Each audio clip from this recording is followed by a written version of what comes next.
"We are here to take our grandchild home," Dad announced in the recovery room, tossing a legal document onto my bed. "You are too broken to raise him." I was stitched, exhausted, and bleeding. The nurse did not flinch. She calmly typed one line into her computer. Security was there in 2 minutes. She looked at my dad, her voice dripping with ice, and said, "Do you know who runs this hospital? My name is Fiona. I am 33 years old, and until that moment, my family thought I was nothing but a struggling widow working a desk job. If you have ever had family try to tear your life apart when you were most vulnerable, let me know where you are watching from in the comments below. Hit the like button and subscribe to my channel because you will want to hear exactly how I dismantled their entire world." The harsh lights of the trauma ward at Chicago Metro Hospital burned through my closed eyelids. I woke up to the rhythmic beeping of a heart monitor and a sharp pain radiating from my fractured collarbone. 12 fresh stitches tracked across my forehead. My first thought was my 5-year-old son, Leo.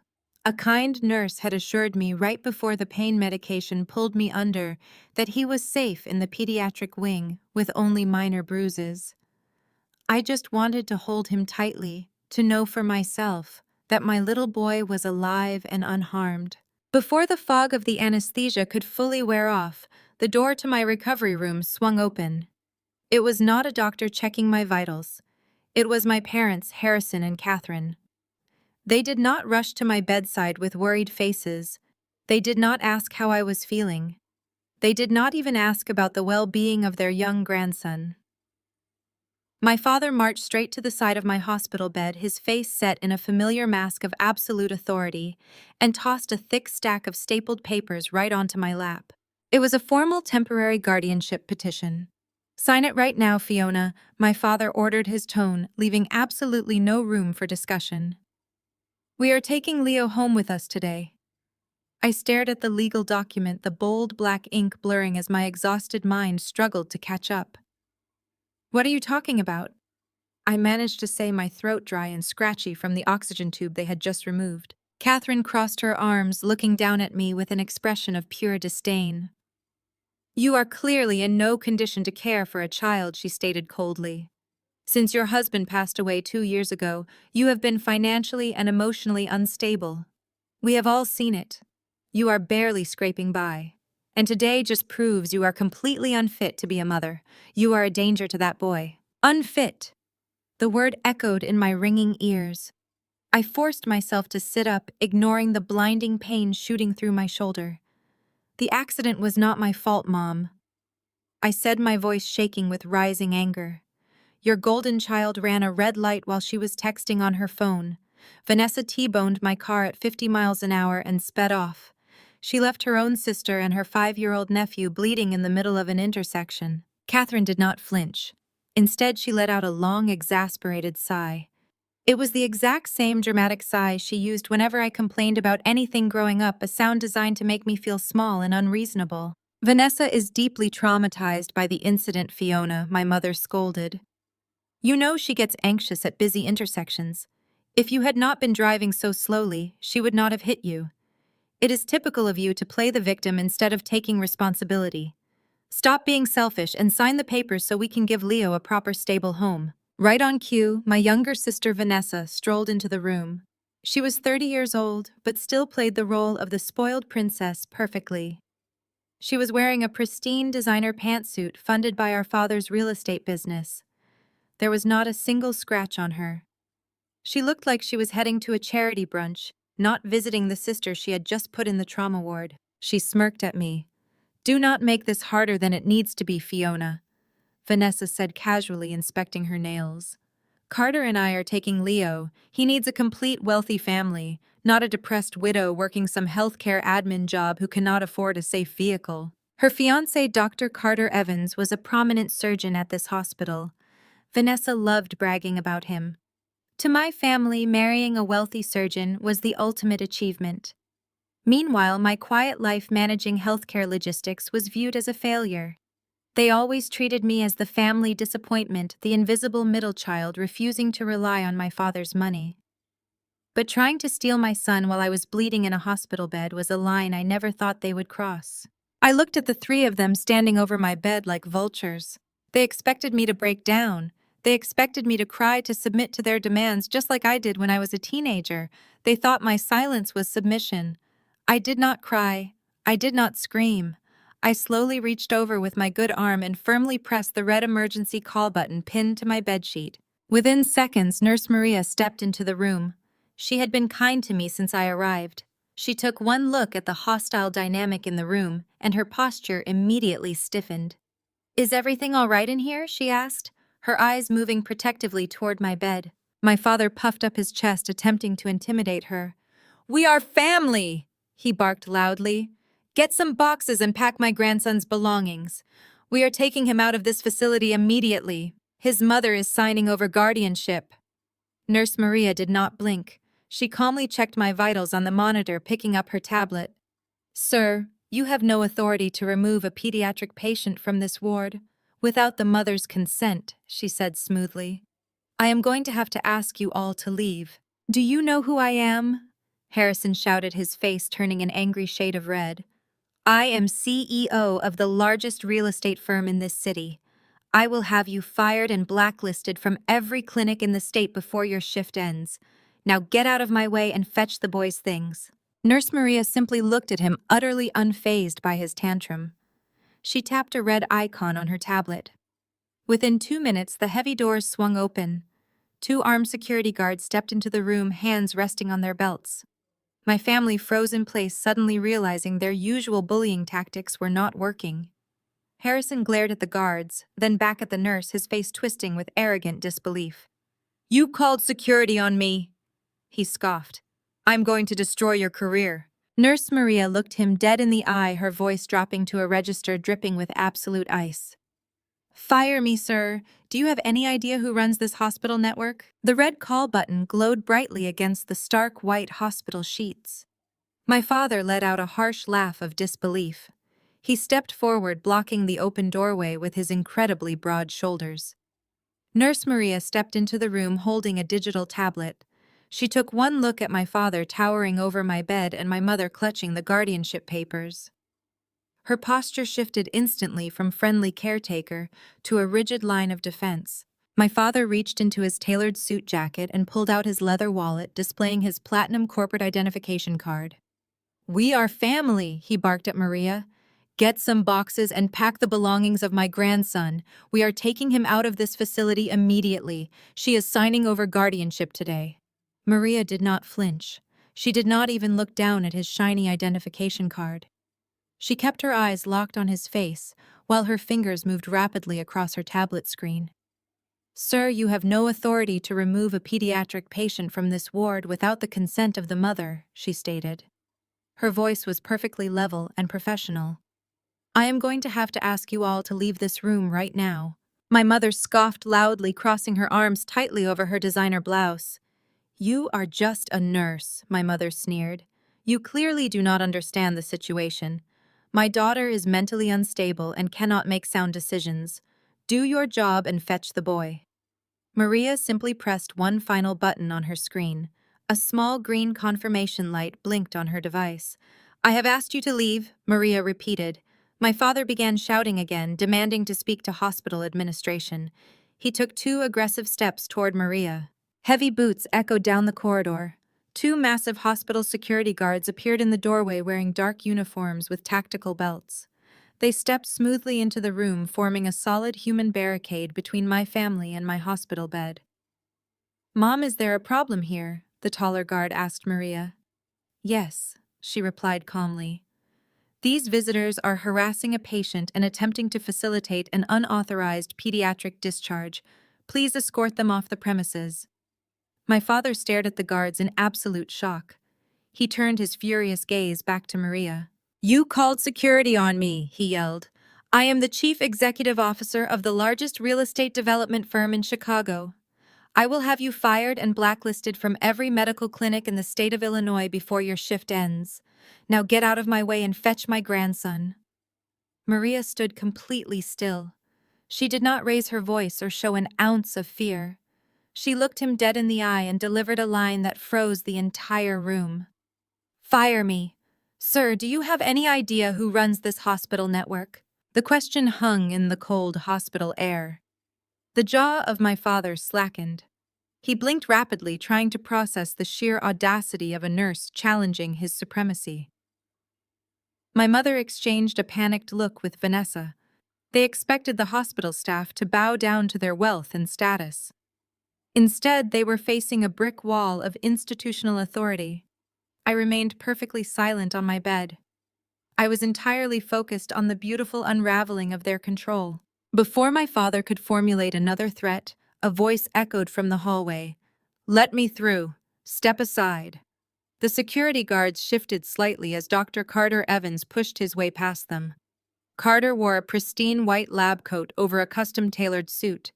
A stethoscope hung casually around his neck like a prop. He was a senior attending surgeon at Chicago Metro Hospital and the ticket for Vanessa to high society. He strutted into the room, radiating arrogance.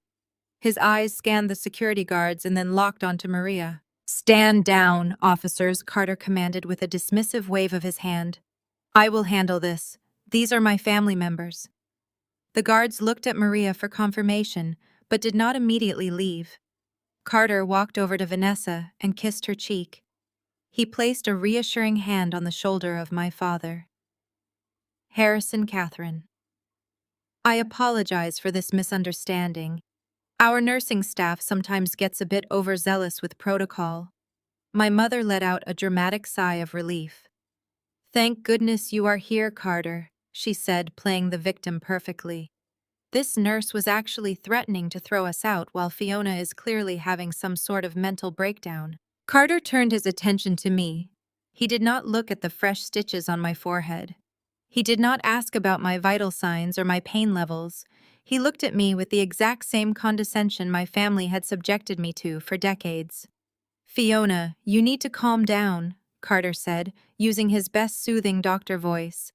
"Your erratic behavior is causing unnecessary stress for everyone. Running a red light and getting yourself injured is a clear cry for help." I stared at him. Vanessa ran the red light. I said, my voice steady and cold.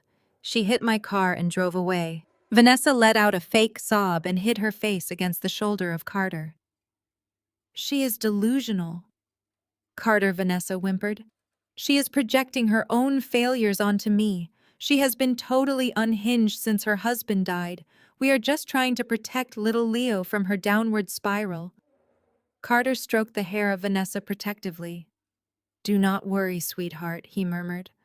"I have taken care of everything." He reached into the deep pocket of his white coat and pulled out a thick document enclosed in a blue medical folder. Carter stepped away from Vanessa and walked directly to my bed. He slammed the blue folder onto my tray table with a loud crack.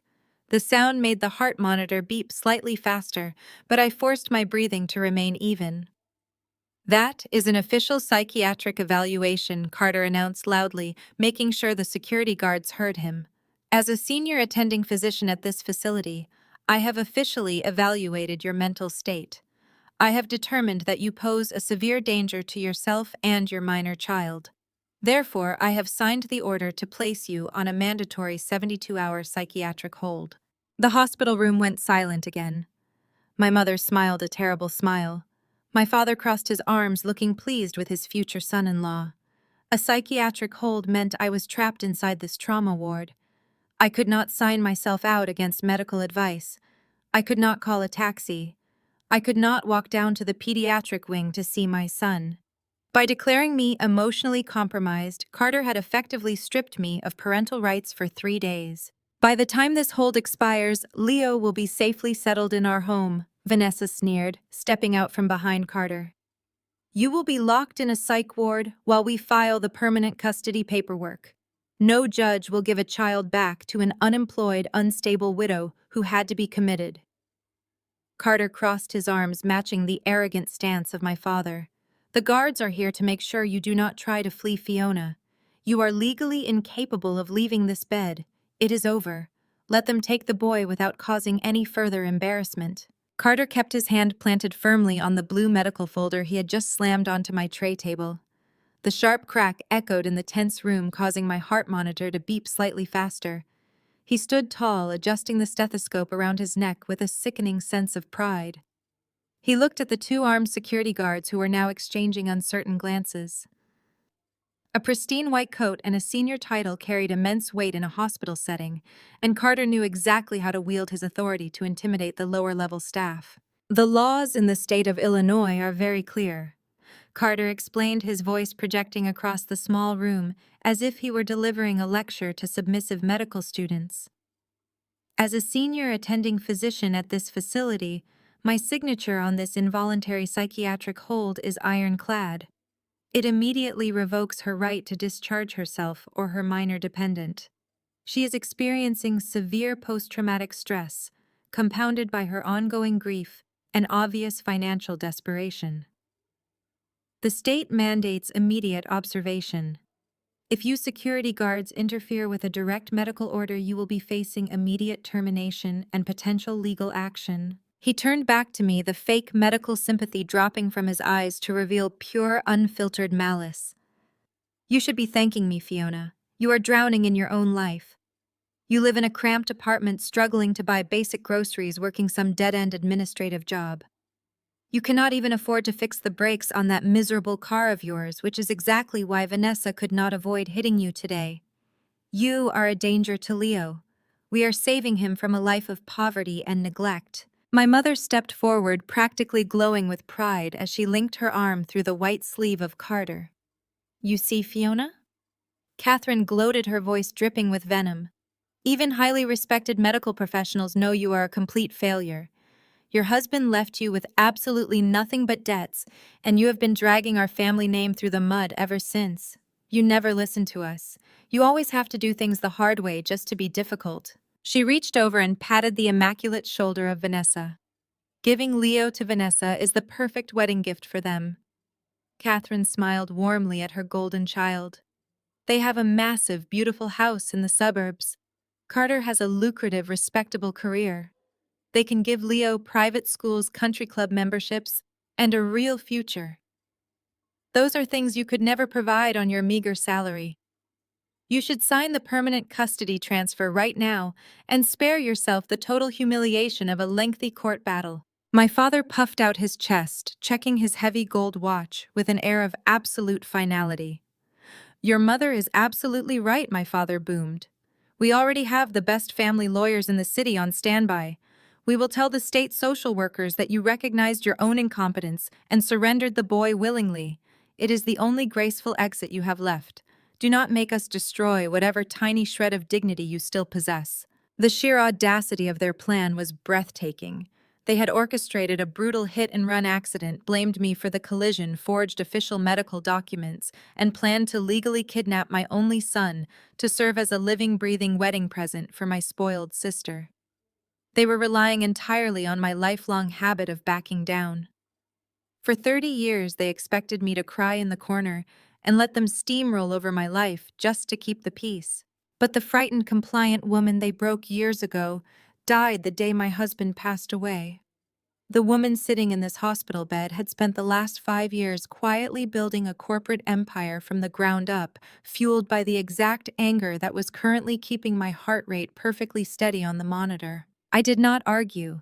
I did not raise my voice, cry, or desperately defend my parenting skills. I did not even look at the fraudulent psychiatric hold lying on my tray table. Instead, I slowly reached over with my uninjured arm and picked up my personal cell phone resting on the bedside cabinet. Look at her, Vanessa scoffed, rolling her eyes in dramatic disgust. She is completely catatonic. She is not even fighting back. See, Carter? You were absolutely right. She has completely lost her mind. I ignored the cruel taunts of my sister. I unlocked my phone screen and bypassed my contacts list, opening the keypad directly. I typed in a very specific, highly restricted 4-digit extension. It was an internal hospital communications line that did not exist on any public directory or staff roster. It completely bypassed all switchboards, receptionists, and administrative assistants, ringing directly into the highest executive office in the entire building. The line was answered on the first ring. Code Red Room 402, I said, my voice crisp, calm, and authoritative. I pressed the red button to end the call and deliberately placed the phone face down on my lap. My father let out a harsh, barking laugh. Code red. What kind of childish, pathetic game are you playing, Fiona? Are you trying to call another nurse to complain?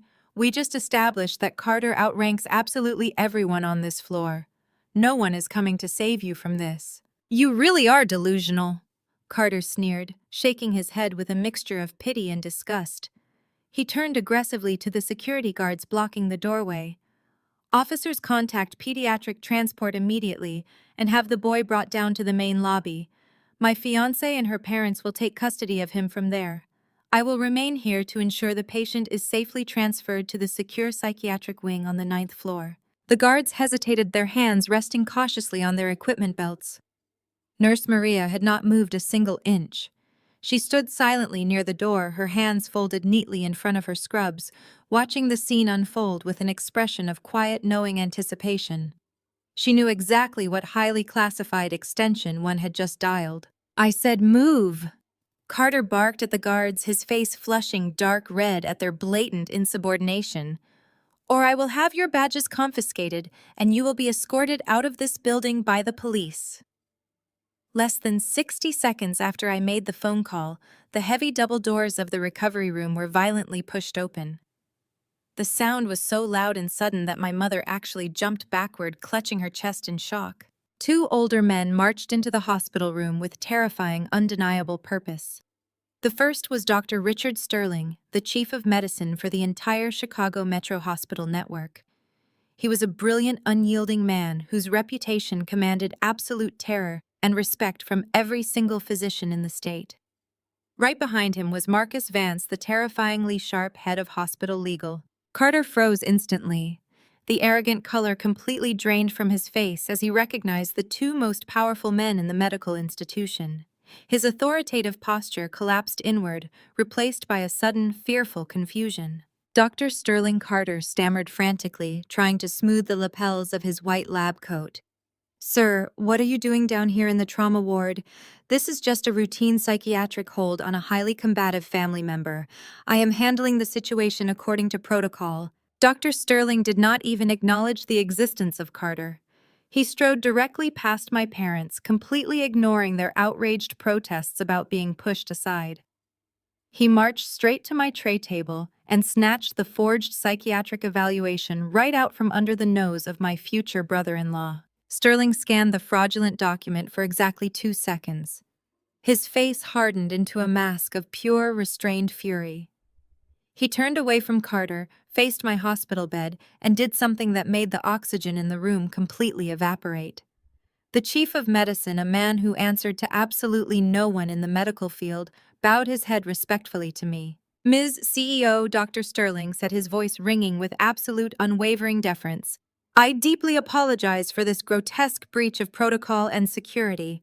We were not informed you were on the premises today, let alone admitted as a patient to the trauma ward." He turned his icy, furious glare toward Carter, whose jaw had practically unhinged in sheer terror. Sterling looked back to me, holding up the forged psychiatric document tightly in his fist. "How would you like us to handle your employee?" The silence in the room was absolute. It was the kind of heavy, suffocating silence that rings in your ears after a bomb detonates. Carter stared at Dr. Sterling. His mouth hung slightly open, making him look entirely foolish. The healthy, arrogant color drained from his face so fast, he looked as though he might pass out right there on the sterile linoleum floor. He looked from Sterling to Marcus Vance, the head of hospital legal, and then finally back to me. The condescending smirk that had been plastered across his face just moments ago melted into a mask of pure, unadulterated terror. My mother was the first to break the heavy tension.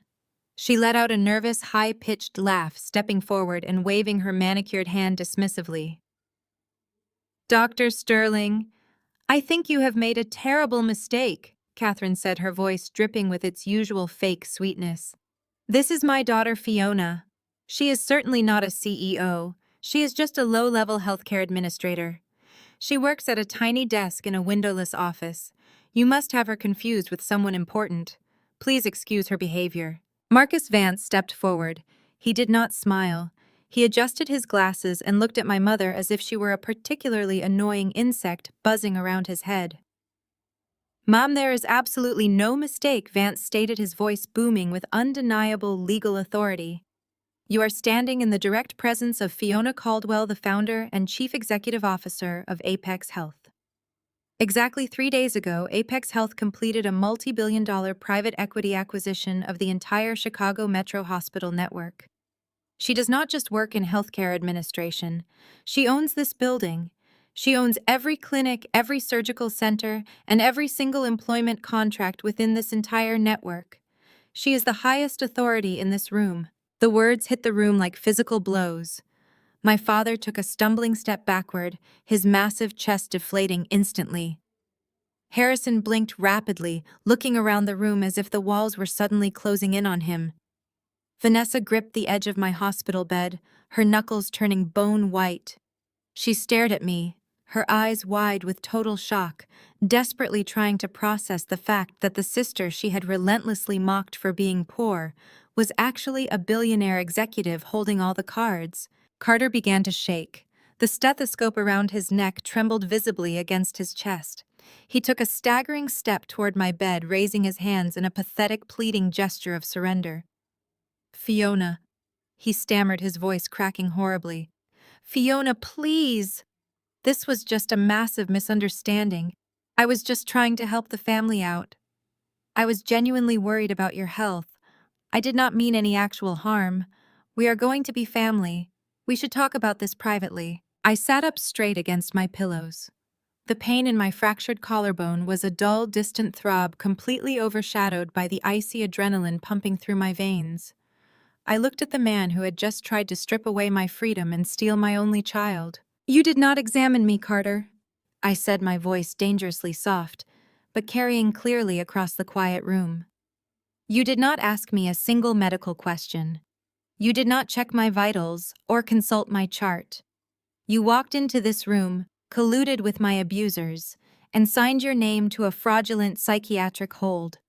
You used your medical license as a weapon to facilitate the legal kidnapping of a minor." Carter opened his mouth to speak, but no sound came out. Sweat beaded on his forehead, shining under the harsh fluorescent lights.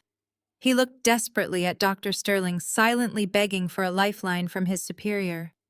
Sterling merely crossed his arms, looking at Carter with a level of professional disgust that was absolute. "Do you know the penalty for medical fraud?" I continued, locking my eyes onto his terrified, sweating face. "Do you know the severe criminal consequences of forging a psychiatric evaluation to illegally detain a patient against their will? You just threw away a decade of expensive medical school, your grueling residency, and your entire prestigious surgical career because you wanted to impress my spoiled, entitled sister." Vanessa shrieked, finally finding her voice. "Fiona, stop it right now. You cannot talk to him like that. He is a prominent surgeon. You are ruining everything." I did not even look at her. My gaze remained fixed entirely on Carter. "As the CEO of this network, I have zero tolerance for corruption or the abuse of patients," I said, enunciating every single word so they hammered into his skull.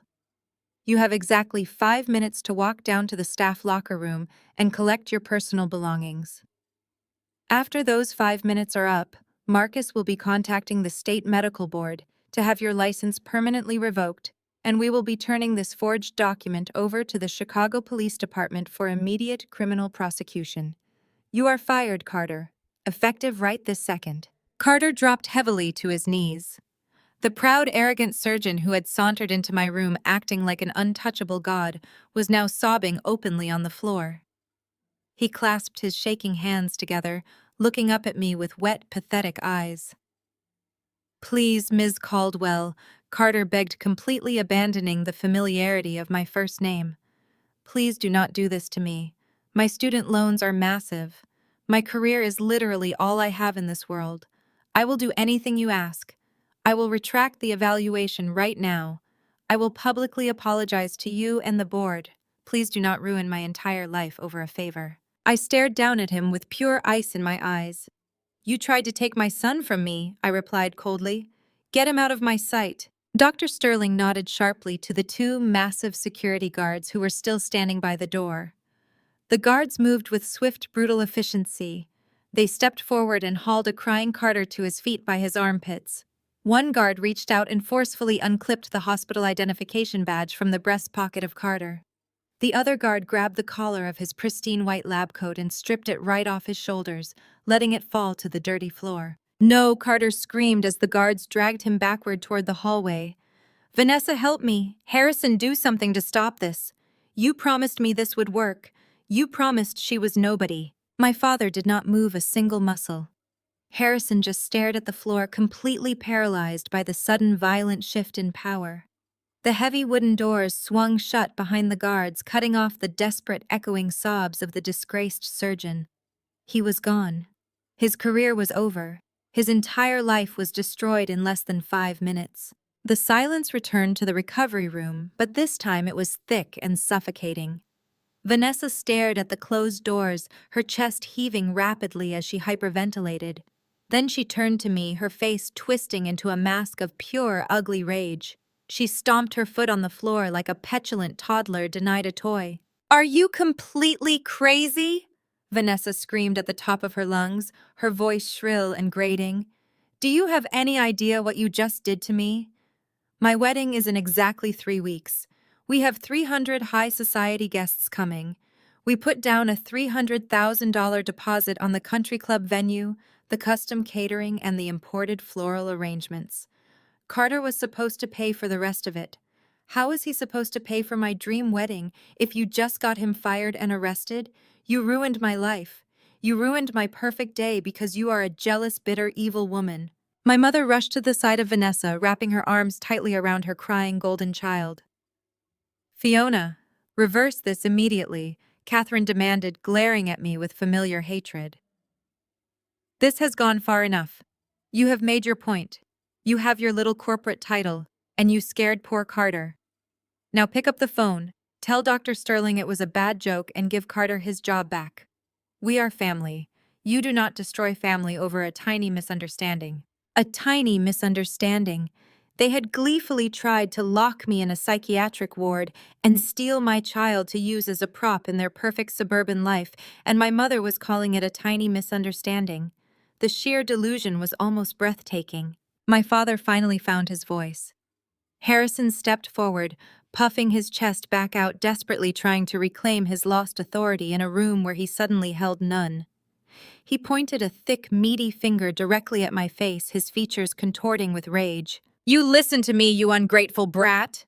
my father snarled, spit flying from his lips. "You might have bought a hospital with some lucky investments, but you are still absolutely nothing compared to me. I own half the commercial real estate in this city. I have judges, politicians, and police chiefs on my personal payroll. If you do not fix this mess right now, I will take you to family court. I will spend every single dime of my massive empire to prove you are an unfit mother. I will drag your name through the mud in the press, and I will take Leo away from you legally. You cannot fight me, Fiona. I will crush you like a bug." I looked at my father. I looked at the man who had spent my entire life making me feel small, weak, and entirely unworthy of respect. I thought about the thick files my private investigator had already gathered on his precious real estate empire. I knew exactly how fragile and heavily leveraged his massive empire truly was. I smiled. It was not a warm or forgiving smile. It was the smile of a patient predator watching its oblivious prey walk directly into a steel trap. I turned to Marcus Vance, who was still standing quietly by the foot of my bed, radiating calm authority. "Marcus," I said softly, "please escort these individuals off my property.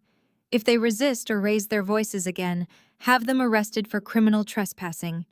My father turned a violent shade of purple. "Your property?" he sputtered, his eyes bulging. I kept my eyes locked on his, my smile never wavering. "Yes, Harrison, my property," I said, tasting the victory in every syllable. "Now get out of my hospital." Dr. Sterling did not simply watch my family being escorted out of the trauma ward. He personally stood guard at my door until the heavy footsteps of the security detail faded completely down the corridor. Once the hallway was clear, he turned his full attention back to my medical care, treating me with the exact level of deference expected for the owner of the hospital network. Within 20 minutes, the fraudulent psychiatric hold was shredded and completely expunged from the digital system. My legitimate discharge papers were drawn up, signed, and processed with record speed. I ignored the throbbing pain in my fractured collarbone as I walked down the quiet, sanitized hallway toward the pediatric wing. My mind was singularly focused on one thing. I pushed open the door to room 312, and my breath finally caught in my chest. Leo was sitting cross-legged on a brightly colored playmat, happily building a massive tower out of wooden blocks. He had a small bandage on his chin and a scrape on his left arm, but his bright eyes were clear, and his smile was radiant the second he saw me. I dropped to my knees, not caring about the sharp pain shooting through my bruised ribs, and pulled my son into my good arm. I buried my face in his soft hair, breathing in the scent of his baby shampoo. In that tiny hospital room, holding the only person in the world who truly mattered to me, the ice in my veins finally melted into overwhelming relief. They had not taken him. They would never take him. We bypassed the crowded main lobby entirely. Marcus Vance had arranged for a private exit through the secure subterranean parking garage. A sleek, armored black SUV was already idling by the concrete pillars. My personal head of security and private driver Thomas stood rigidly by the open rear door. He gave me a sharp, respectful nod as I buckled Leo into his car seat before sliding into the plush leather interior. "Take us home, Thomas," I said softly, leaning my aching head back against the tinted window. As the heavy SUV glided out of the parking garage and merged onto the bustling Chicago streets, we drove right past the uptown neighborhood. We passed the crumbling brick exterior of the tiny rundown studio apartment building where my family firmly believed I lived. I kept a lease on that miserable apartment for exactly one reason. It was the perfect pathetic illusion. 5 years ago, when my husband Mark died suddenly from a hidden heart defect, my world collapsed. I was 28 years old, entirely shattered, and left alone with a newborn baby. Mark had a modest life insurance policy, just enough to give Leo and me a small safety net. The very day after the funeral of my husband, my father marched into my living room and demanded I hand over the insurance payout so he could invest it in one of his commercial real estate ventures. When I refused to surrender the only money protecting my infant son Harrison cut me off completely. Catherine told me I was being an ungrateful, hysterical widow.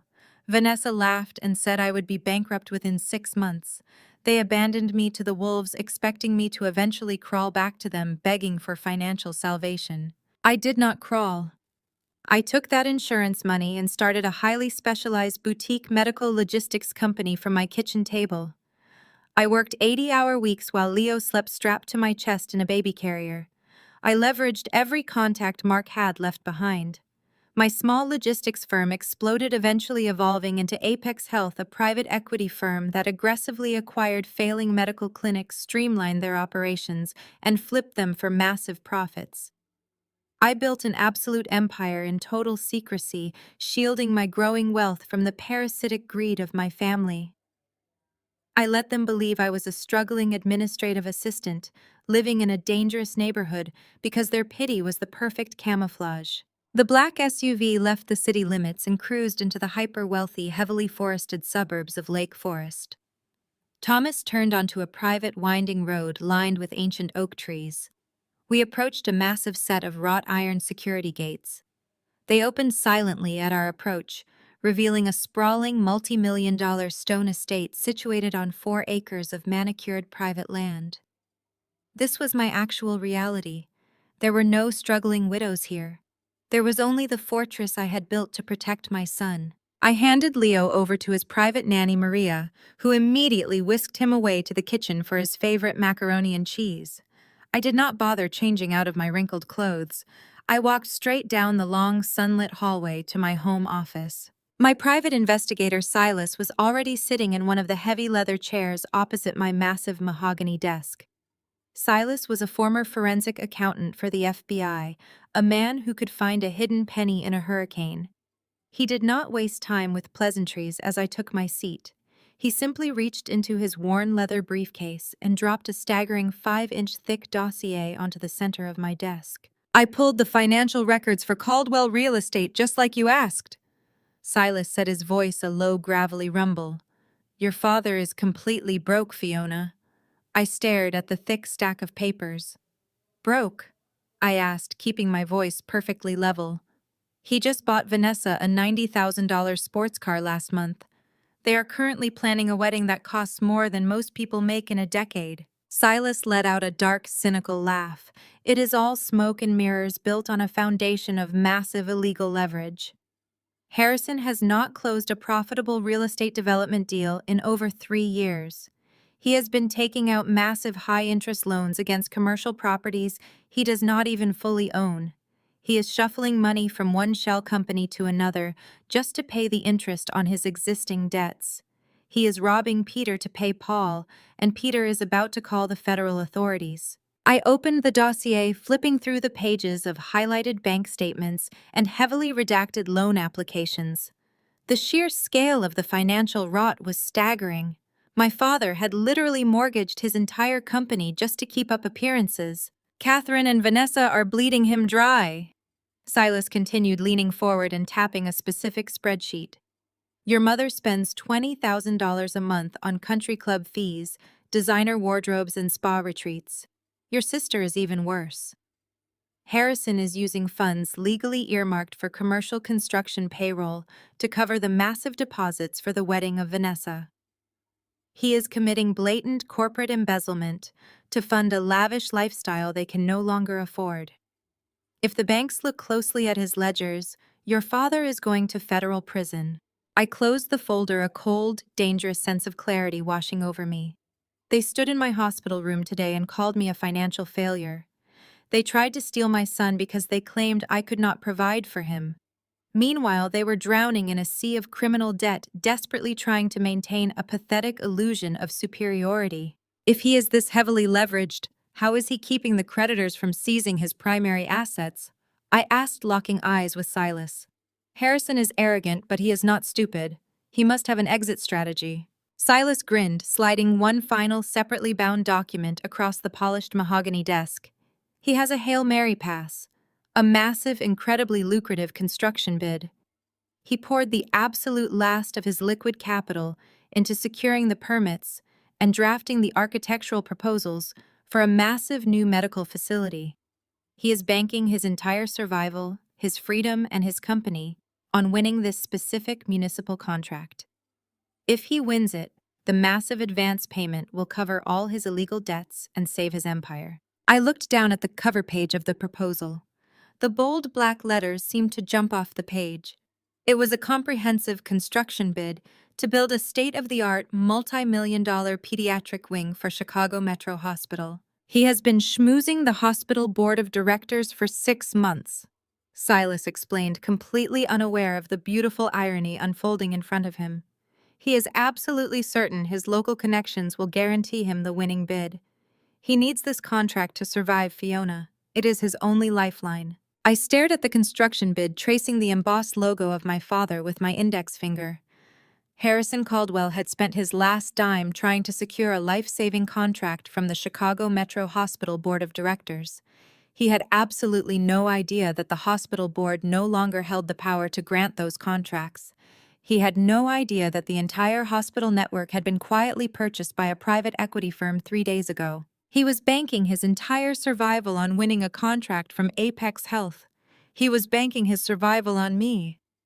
I looked up at Silas, the cold, calculating smile returning to my face. Tell the executive board to schedule the final construction bid presentations for tomorrow morning, I instructed softly, and make sure Harrison Caldwell gets a front row seat. The next morning brought a harsh, brilliant sunlight that reflected blindly off the glass and steel facade of the Apex Health corporate headquarters in downtown Chicago. Harrison Caldwell stepped out of his leased town car and stared up at the imposing skyscraper.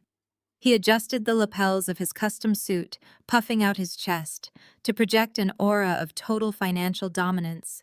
Beneath the expensive Italian wool, he was sweating profusely. His heart hammered a frantic, terrified rhythm against his ribs.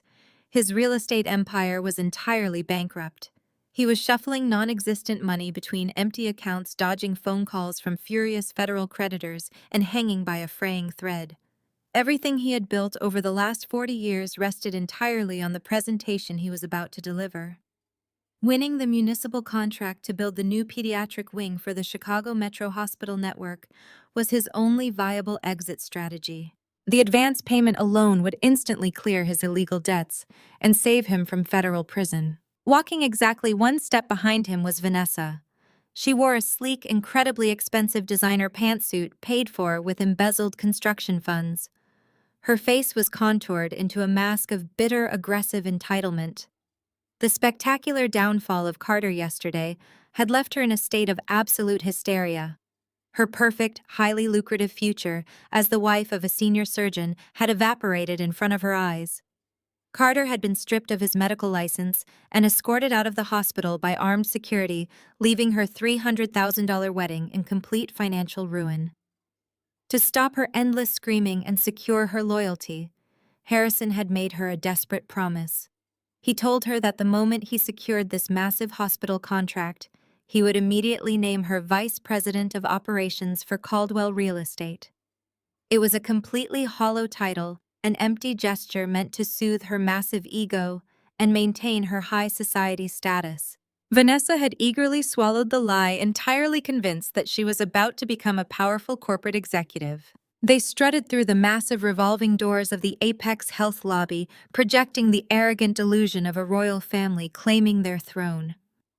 Harrison barely looked at the security desk as he flashed his visitor badge, entirely confident that his local connections and historical clout would easily secure the winning bid. He firmly believed he was about to present his architectural proposals to the same old tired hospital administrators he had been playing golf with for a decade. He was completely oblivious to the fact that those administrators had been fired and replaced 3 days ago when a private equity firm bought the entire network. The private elevator carried them swiftly to the top floor of the skyscraper. The polished steel doors glided open, revealing an opulent, cavernous executive suite. The floors were lined with thick carpet that absorbed the sharp click of the designer heels Vanessa wore. Floor-to-ceiling windows offered a breathtaking panoramic view of the Chicago skyline. At the far end of the floor was the primary corporate boardroom. The heavy mahogany doors stood wide open, inviting them inside. Harrison strode into the room, dropping his heavy leather briefcase onto the center of the massive polished wooden table. He let out a loud, booming sigh of arrogant satisfaction. "Look at this place!" Vanessa Harrison gloated, gesturing broadly to the empty leather chairs lining the table. "This is where the real money changes hands. After today, you and I are going to run the commercial development of this entire city. I have these hospital administrators eating right out of the palm of my hand. They practically begged me to take this pediatric wing contract." Vanessa smiled, running her hand lovingly over the back of one of the expensive leather chairs. "I deserve this," she stated, her voice dripping with vanity. "After what Fiona did to Carter yesterday, I deserve a massive win. I am going to be the best vice president of operations this company has ever seen. I am going to buy a new sports car with my first bonus just to drive it past the miserable apartment of Fiona." Harrison chuckled darkly, unlatching his briefcase to arrange his presentation folders. "Your sister is a lost cause, Vanessa. She threw a hysterical, pathetic tantrum in the hospital and managed to get HR to overreact and suspend Carter. It is a minor setback. Carter will get a lawyer and get his job back eventually, but Fiona is going to be poor and miserable for the rest of her pathetic life. We are never giving her another dime." As Harrison finished his cruel assessment, a soft, deliberate shifting sound came from the far corner of the massive boardroom. Harrison and Vanessa both froze. They turned their heads toward the shadows near the catering cart. Sitting in a nondescript, low-backed corner chair was a woman. She was dressed in a razor-sharp midnight blue tailored suit, her posture perfectly straight, and her legs elegantly crossed. She had been sitting there in absolute silence the entire time, watching them revel in their delusional fantasies. It was me. The color instantly drained from the face of my father. He blinked rapidly, his mind violently rejecting the reality of what he was seeing. Vanessa gasped loudly, taking a stumbling step backward until her hip hit the mahogany table. Fiona Harrison barked, his confusion quickly souring into deep familiar anger. What in the world are you doing here? How did you get past the security desk in a corporate building like this? Vanessa let out a sharp, mocking laugh, her initial shock completely replaced by cruel amusement. Oh my God, Dad. Look at her. Look at her cheap little suit. She probably came here begging for a job. I bet the old hospital administrators took pity on her after she had a total mental breakdown in the trauma ward yesterday. They probably gave her a minimum wage job fetching coffee and answering phones. She took 2 aggressive steps toward me, her eyes flashing with pure, vindictive pleasure. You really are pathetic, Fiona. You got my fiancé suspended with your hysterical lies, and now you are here scrubbing floors for the executives. You are just a lowly secretary, trying to scrape together enough pennies to feed that miserable kid of yours. It is poetic justice. I did not flinch. I did not blink. I remained perfectly still in my corner chair, letting the absolute silence of the room stretch out until it became deeply uncomfortable. I looked at the dark circles under the eyes of my father, the subtle tremor in his hands, the cheap desperation hiding just beneath his expensive suit. I looked at my sister, whose entire identity rested on titles and money she had never actually earned. They were completely pathetic. Vanessa crossed her arms, clearly irritated by my total lack of a reaction. Well, since you are officially the hired help now, you might as well make yourself useful, she snapped, gesturing sharply toward the silver catering cart, positioned just a few feet away from my chair. My throat is completely parched from dealing with your drama. Fetch me a sparkling water, and put a slice of fresh lime in it. Do not mess it up. Harrison snorted, turning back to his presentation folders. Hurry up and get her the water, Fiona. Then scurry out of here before the real executives arrive for the bid presentation. I do not want them associating my massive company with a low-level administrative failure like you. I held their gaze for 3 long seconds. The sheer blinding arrogance of their demands was almost beautiful. I slowly uncrossed my legs and stood up from the corner chair. I did not say a single word. I walked smoothly over to the catering cart. I picked up a heavy crystal glass. I used the silver tongs to carefully place exactly 3 cubes of ice into the bottom. I opened a bottle of imported sparkling water and poured it over the ice, the sharp, crisp, fizzing sound echoing loudly in the completely silent boardroom. I picked up a slice of fresh lime and dropped it perfectly into the glass. See, Dad? Vanessa smirked, watching my every move with total satisfaction. She finally knows her place in this family. She is exactly where she belongs, serving us. I picked up the crystal glass. I walked silently across the thick carpet until I was standing directly in front of Vanessa. She reached out her hand, a smug, triumphant grin plastered across her face, fully expecting me to hand her the beverage like a submissive servant. I did not hand it to her. I bypassed her outstretched hand entirely and placed the crystal glass down onto a leather coaster resting on the mahogany table. I set it down with a soft, deliberate click. Vanessa dropped her hand, her grin faltering slightly in confusion. "What is your problem?" she demanded. I did not answer her. I turned my back on my sister and my father. I walked past their meticulously arranged presentation folders. I walked past the seats they had claimed for themselves. I walked straight toward the opposite end of the massive table. I stopped in front of the imposing high-backed leather chair, situated at the absolute head of the boardroom table. The chair reserved exclusively for the supreme authority of the corporation. Harrison finally stopped sorting his papers. He looked up, his brow furrowing in deep aggressive warning.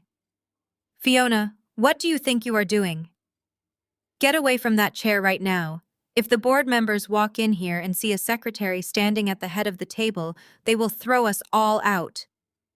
I slowly turned around and faced them, resting my hands lightly on the smooth leather back of the executive chair. At that exact moment, the heavy double doors at the far end of the room swung open. 12 men and women filed into the boardroom. They wore immaculate, razor-sharp suits. They carried leather portfolios and projected an aura of absolute cutthroat corporate dominance. These were the senior vice presidents, the chief financial officers, and the elite executive board members of Apex Health. They were the apex predators of the financial world. Harrison immediately plastered on a fake booming smile and took a step forward, extending his hand to greet them. "Gentlemen, ladies, welcome," Harrison announced, his voice echoing with false bravado. "I am Harrison Caldwell. I am ready to begin the presentation for the pediatric wing whenever you are." Not a single executive looked at him. They completely ignored his outstretched hand and his booming voice. They marched silently around the perimeter of the massive mahogany table, moving with military precision. They each stopped behind their respective chairs. And then, moving as a single unified entity, the entire executive board of Apex Health turned and faced the head of the table. They stood at strict, rigid attention. They folded their hands behind their backs and lowered their chins in absolute, unwavering deference to the person standing behind the high-backed leather chair. They waited in complete and total silence for me to take my seat. I slowly lowered myself into the heavy leather chair. The moment I was seated, the 12 elite executives took their seats in perfect, disciplined unison. The synchronized rustle of their tailored suits was the only sound in the cavernous room. They opened their leather portfolios and turned their expectant gazes toward me, waiting for my command. My father stood frozen at the opposite end of the mahogany table.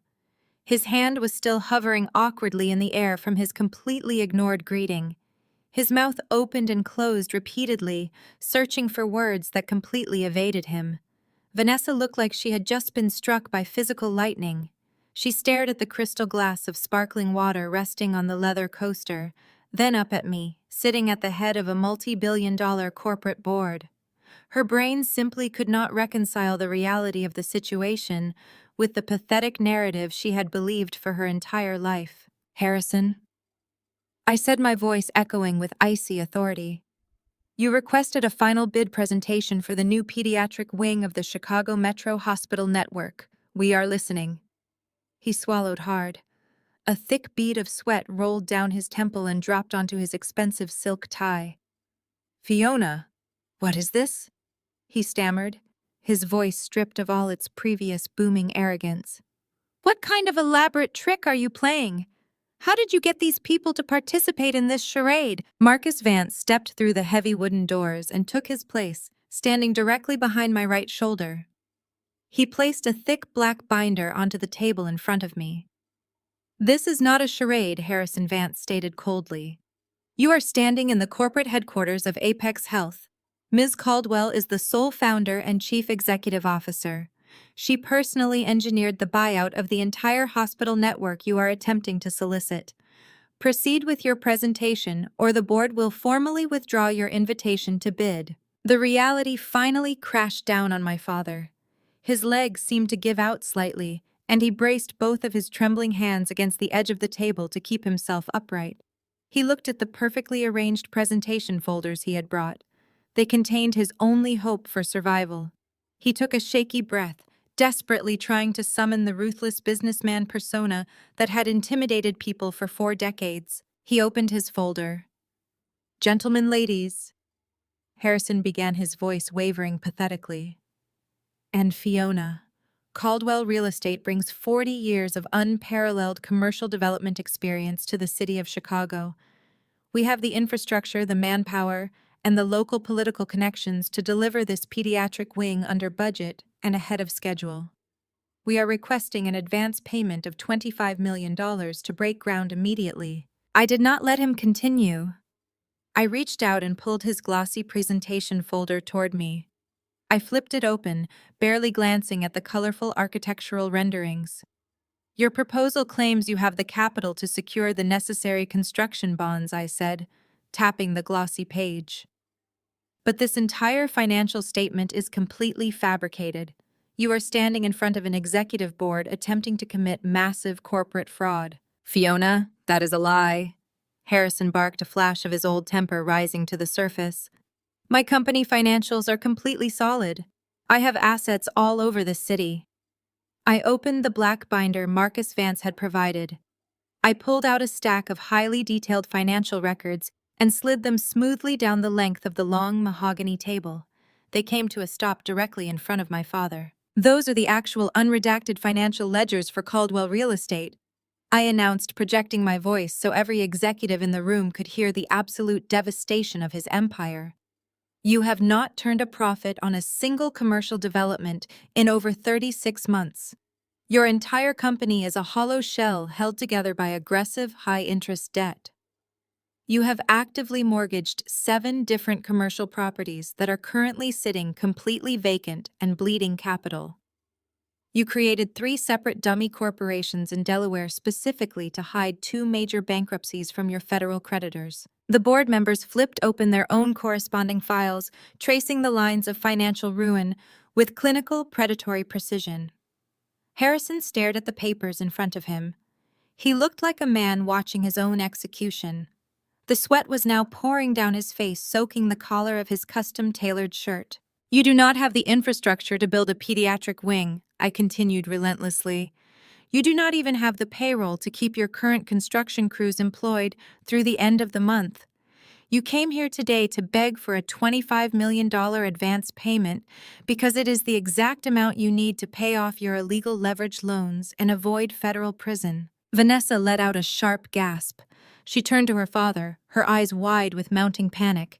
Dad, what is she talking about? You said the business was booming. You said you were going to pay for the rest of my wedding tomorrow. You promised me a vice president title today. I shifted my gaze to my sister. The sheer vanity radiating from her was almost tragic. He cannot pay for your wedding, Vanessa, I said, my tone devoid of any sympathy.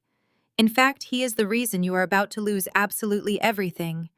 Harrison lunged forward, slamming his hand flat on the table. Shut your mouth, Fiona, he roared, panic driving him to absolute desperation.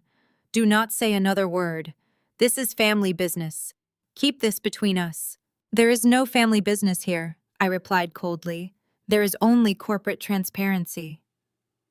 I pulled a single separate document from the binder and slid it down the table toward Vanessa. Vanessa picked up the paper with trembling hands. Her eyes scanned the dense legal jargon, and the color completely vanished from her face. She let out a strangled, breathless noise, dropping the paper onto the table as if it had physically burned her fingers. In order to secure his last round of predatory loans, I explained to the silent room, Harrison required a clean credit profile to act as a guarantor. Since his own credit is entirely destroyed by hidden bankruptcies, he used your name, Vanessa. He forged your signature on multiple commercial loan applications. You are personally liable for over $4 million in corporate debt. When his company officially collapses this week, the federal creditors will seize your house, your bank accounts, and your car to satisfy the massive balance. Vanessa slowly turned her head toward our father, her face twisted into a mask of pure vicious betrayal. You used my name, Vanessa screamed, her voice cracking with hysterical fury. You put $4 million of your garbage debt in my name. You told me those papers were for a trust fund. You ruined me. You got Carter fired and now you have bankrupted me. Harrison raised his hands defensively, backing away from his enraged daughter. Vanessa, calm down. I was going to fix it. I just needed this hospital contract to bridge the gap. I was going to pay it all back before the creditors even noticed. I looked at the executive board members. They sat perfectly still, observing the spectacular implosion of the Caldwell family with cold, calculating eyes. They were sharks watching a bleeding fish flounder in the water. I think the board has seen enough, I announced, cutting through the hysterical screaming of my sister, all in favor of formally rejecting the construction bid submitted by Caldwell Real Estate. 12 hands went up in perfect simultaneous agreement. The motion passes, I stated, bringing my hands together on the desk. Your bid is officially rejected. The remaining fight completely drained out of my father.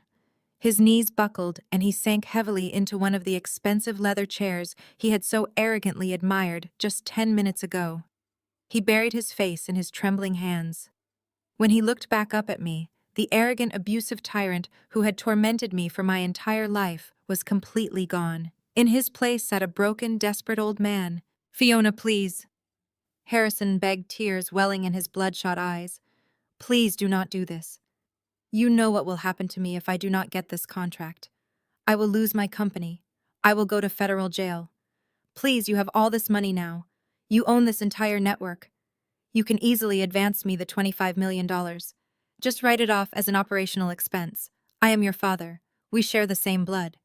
Think about your mother. This will completely destroy her. You cannot just abandon your own family when they need you. He was actually weeping now, leaning across the mahogany table with his hands clasped together in a pathetic prayer. The man who had demanded my life insurance money the day after my husband died was now begging for my corporate charity. The man who had orchestrated a hit and run, forged a psychiatric hold, and tried to steal my only son was currently pleading for family loyalty. I looked at him with absolute unyielding ice in my eyes. I reached into the very back of the black binder and pulled out one final legally binding document. I placed my hand flat against the crisp white paper and slid it slowly, deliberately straight down the center of the mahogany table. It glided over the polished wood and came to a perfect stop right in front of the folded, pleading hands of my father. Harrison looked down at the document. He blinked through his tears, trying to focus on the bold legal header printed across the top of the page. "I don't mix family with business, Harrison," I said, my voice ringing with total, uncompromising finality. "Especially since my holding company bought your debt yesterday.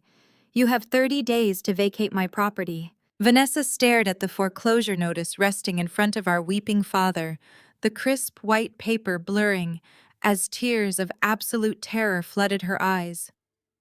The reality of $4 million in fraudulent corporate debt crashed down onto her shoulders with the weight of a collapsing building.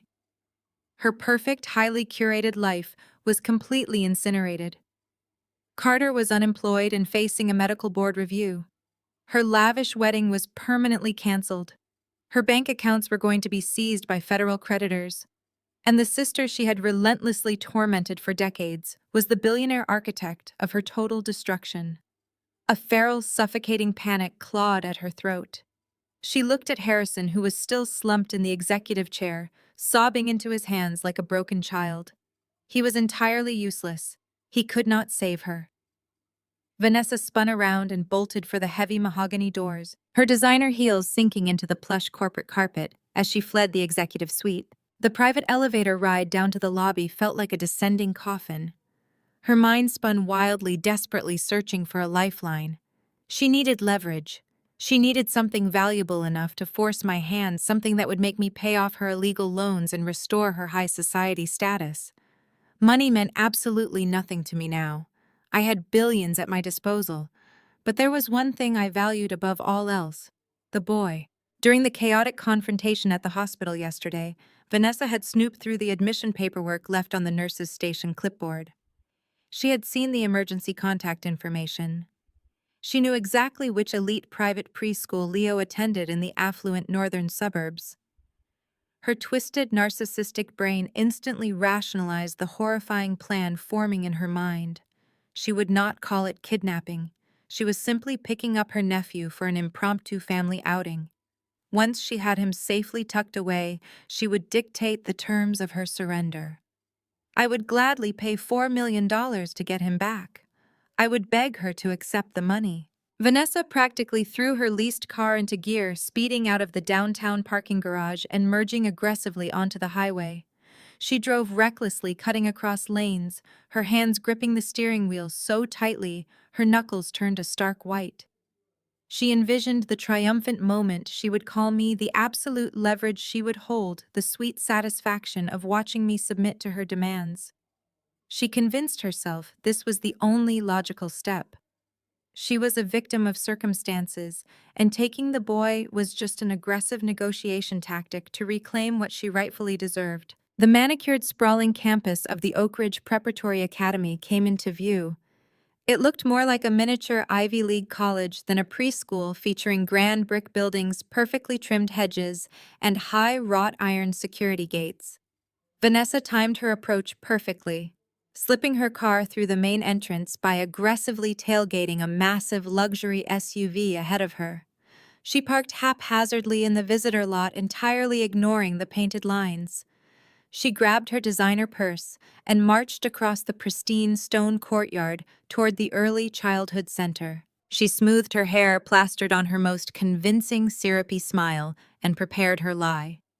She would tell the front desk administrators that I had been involved in a terrible car accident, that I was currently in emergency surgery, and that I had begged my loving sister to come collect my son.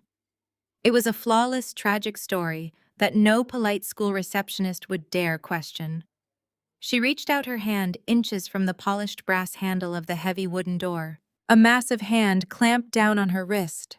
The grip was forged from solid steel, immovable and completely unforgiving.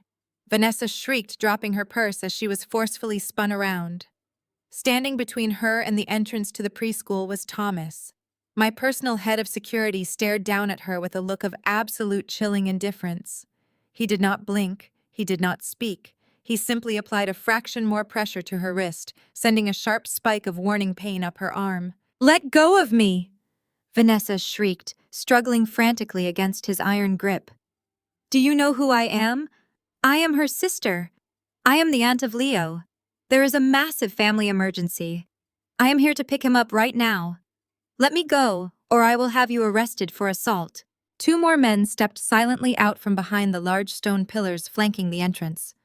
They wore dark suits and earpieces, their expressions identical to Thomas.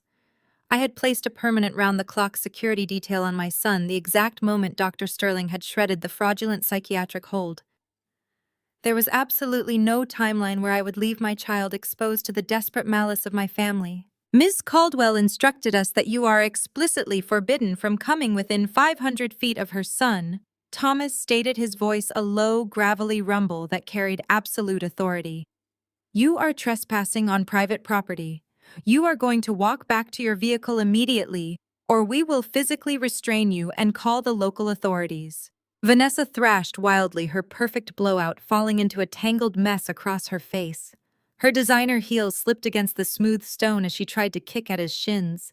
She was completely hysterical, blinded by the terrifying realization that her master plan had failed before it even began.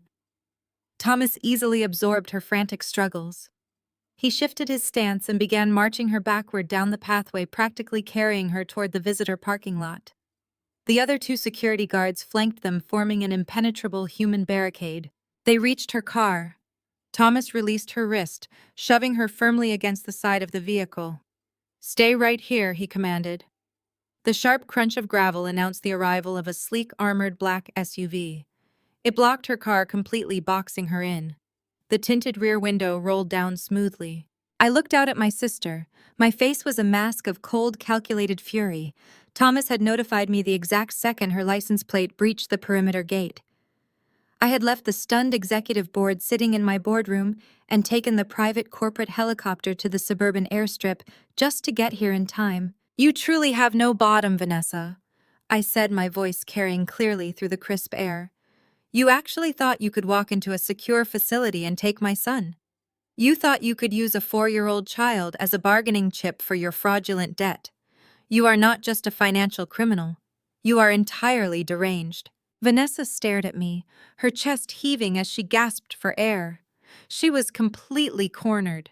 The security guards stood like statues around her. The school was inaccessible. The money was gone. Carter was ruined. She had absolutely nothing left to bargain with. The terrifying reality of federal prison loomed directly in front of her. Her panic crystallized into something far more dangerous. If she could not have my money, she was going to inflict maximum emotional damage. "You think you are so perfect," Vanessa screamed, her voice tearing at the seams. "You think you are this untouchable billionaire queen sitting on your little throne? You think you won. But you are nothing, Fiona. You are a cold, unlovable, miserable monster. You always have been." She pushed herself away from the car, pointing a shaking finger directly at my face. "You think Mark died loving you? You think your precious husband was happy playing house in your pathetic, struggling little life? He hated you. He was suffocating. He could not stand waking up next to a woman who cared more about logistical spreadsheets than her own husband." I stared at her, the icy detachment in my veins holding perfectly steady. "You are rambling, Vanessa. You are projecting your own miserable failures. Get in your car and leave before I have Thomas break your jaw." "I am not rambling!" She shrieked, a twisted, victorious smile breaking through her hysterical tears. She dropped to her knees, frantically digging through the contents of her spilled designer purse. She tossed aside lipsticks and compacts until her hands closed around a folded, heavily crumpled piece of paper. She scrambled back to her feet, clutching the document like a weapon. "He came to me, Fiona. Mark came to me 3 days before his heart gave out," she screamed, waving the paper wildly in the air. "He was planning to leave you. He begged me to help him get away from your miserable, suffocating control. He loved me. He always loved me more than you. And he proved it." She slammed her hand against the tinted window of the SUV, pressing the crumpled document against the glass. "Look at it!" she shrieked, her eyes wide with psychotic triumph. "It is his secret will. He changed it right before he died. He knew his heart was failing and he made sure I was taken care of. He left his $1 million life insurance policy to me, Fiona. Not you. He left everything to me." I stared at the crumpled paper pressed against the tinted glass of my SUV. Vanessa was panting, her face contorted in a grotesque mask of victory and manic desperation. She truly believed she had just delivered a fatal blow. I did not roll down the window. I did not engage with her psychotic delusion. I simply tapped the intercom button connecting me to my driver. "Let her go, Thomas," I instructed smoothly. "She is completely harmless now. Drive us back to the office. They are going to need a formal venue for their final act of stupidity." As the heavy armored SUV pulled away, leaving Vanessa screaming in the parking lot, surrounded by my security detail, I pulled out my phone and dialed Silas. I told my private investigator to prepare my executive suite for an emergency meeting and to pull the complete medical archives regarding the final week of my husband. The confrontation happened less than 4 hours later. Harrison, Catherine, and Vanessa marched into my private office at Apex Health. They were flanked by Gerald Loxley, a slick, famously corrupt family attorney who had spent decades burying the commercial indiscretions of my father. They moved with a renewed aggressive swagger, entirely convinced that the piece of paper Vanessa had produced was their ultimate salvation. The crushing humiliation of the morning boardroom disaster was temporarily forgotten, replaced by a blinding, ravenous greed. "Take a seat," I offered, gesturing to the sleek chairs opposite my massive desk. I remained standing, my hands resting lightly on the polished mahogany surface. "We do not need to sit for this," Fiona Harrison sneered, his chest puffed out with arrogant authority. "We came here to collect what rightfully belongs to this family. You thought you could bankrupt me. You thought you could throw us out onto the street. But you forgot that your husband had more sense than you ever did." Gerald Loxley stepped forward, opening his leather briefcase with practiced theatricality. He pulled out the crumpled document Vanessa had flaunted in the parking lot, now smoothed out and placed inside a clear plastic sleeve. He slid it across my desk with a smug, self-satisfied grin. "This is the last will and testament of Mark Vance," Gerald stated, his voice dripping with legal condescension. "Executed and signed exactly 3 days prior to his unfortunate passing. In this document, he explicitly revokes any previous directives and leaves the entirety of his $1 million life insurance policy directly to your sister, Vanessa Caldwell. As the legal beneficiary, my client is demanding the immediate transfer of those funds, plus interest accrued over the last 5 years." Vanessa crossed her arms, a triumphant smirk playing on her lips. "You owe me $1 million, Fiona. And since you are apparently a billionaire now, I think we will accept a $5 million settlement to avoid dragging your holding company through a highly publicized, embarrassing legal battle.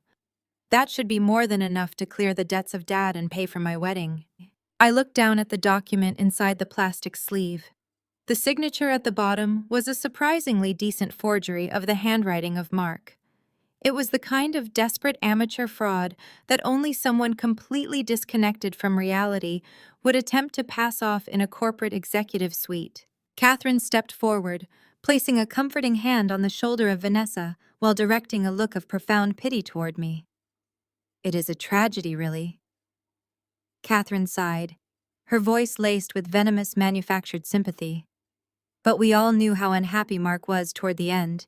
He used to confide in me, you know. He always complained about your absolute coldness, Fiona.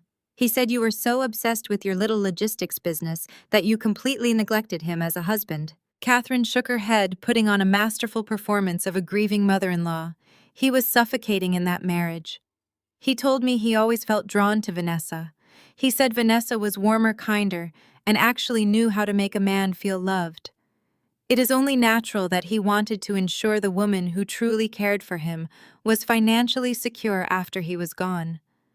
You cannot blame him for seeking comfort where he was actually appreciated. I listened to my mother weaponize the memory of my dead husband. She was actively trying to rewrite the history of my marriage, painting Mark as a tragic victim and Vanessa as his secret savior, all to justify stealing my money. The sheer depravity of their delusion was breathtaking. They were standing in my building facing total financial ruin, and their strategy was to emotionally terrorize me into writing them a check. I let the absolute silence of the room stretch out, absorbing the toxic weight of their accusations. I thought about the man who had stayed up with me at 2 in the morning, holding my hand while I drafted my first business plans. I thought about the man who had painted the nursery for Leo, who had laughed with me until we cried, who had loved me with a fierce, unwavering devotion that these pathetic parasites could not even begin to comprehend. They dared to drag his name through the mud to save their bankrupt empire. You are demanding a $5 million settlement based on this document. I said, my voice dangerously soft, completely devoid of the hysterical reaction they were clearly hoping to provoke. Harrison slammed his fist onto the edge of my desk. We are demanding what is legally ours, he barked. You stole my company today. You humiliated me in front of my peers. Now you are going to pay up, or Gerald will take this will straight to a federal judge. We will freeze your assets. We will tie up Apex Health in litigation for a decade. You will lose everything you just built. Gerald nodded slowly, adjusting his expensive tie. The law is very clear, Ms. Caldwell. A subsequent will revokes all prior documents. I strongly advise you to settle this matter privately. Your father is offering you a very generous way out of a massive public scandal. I did not flinch. I did not break eye contact with the corrupt lawyer. I simply opened the top drawer of my desk. I reached inside and pulled out a thick, heavy leather-bound folio embossed with the gold seal of one of the most ruthless estate planning firms in Chicago. I dropped it onto the desk with a heavy thud. I slid the folio across the mahogany surface. It bumped directly into the flimsy plastic sleeve holding their forged document. That is the actual, irrevocable living trust established by Mark and myself 6 months before he passed away, I stated coldly. It was drafted by a senior partner at Vanguard Legal, fully notarized and registered with the state. It explicitly places all of our combined assets, including his life insurance policy, directly into an ironclad trust for our son Leo. There is no individual beneficiary. The money belongs entirely to my son, and I am the sole executor. Gerald frowned, picking up the heavy folio. An irrevocable trust is difficult to pierce, he muttered, glancing nervously at Harrison. But a later will expressing a change of heart could potentially complicate the execution if the intent is proven. Vanessa rolled her eyes, slamming her hands down on my desk. Stop talking in legal circles, Gerald. The will I have is dated 3 days before he died. It is the last thing he signed. It proves his final intent was to leave the money to me. It overwrites her stupid trust. I smiled. It was a cold, terrifying smile that caused the triumphant smirk on the face of my sister to falter instantly. You are absolutely right about the date, Vanessa, I said smoothly. The date on your document is exactly 3 days before the death of my husband, which is precisely what makes your little extortion attempt a federal crime. I reached back into my desk drawer. I pulled out a thick stack of medical files, each page stamped with the official seal of the Chicago Metro Hospital Intensive Care Unit.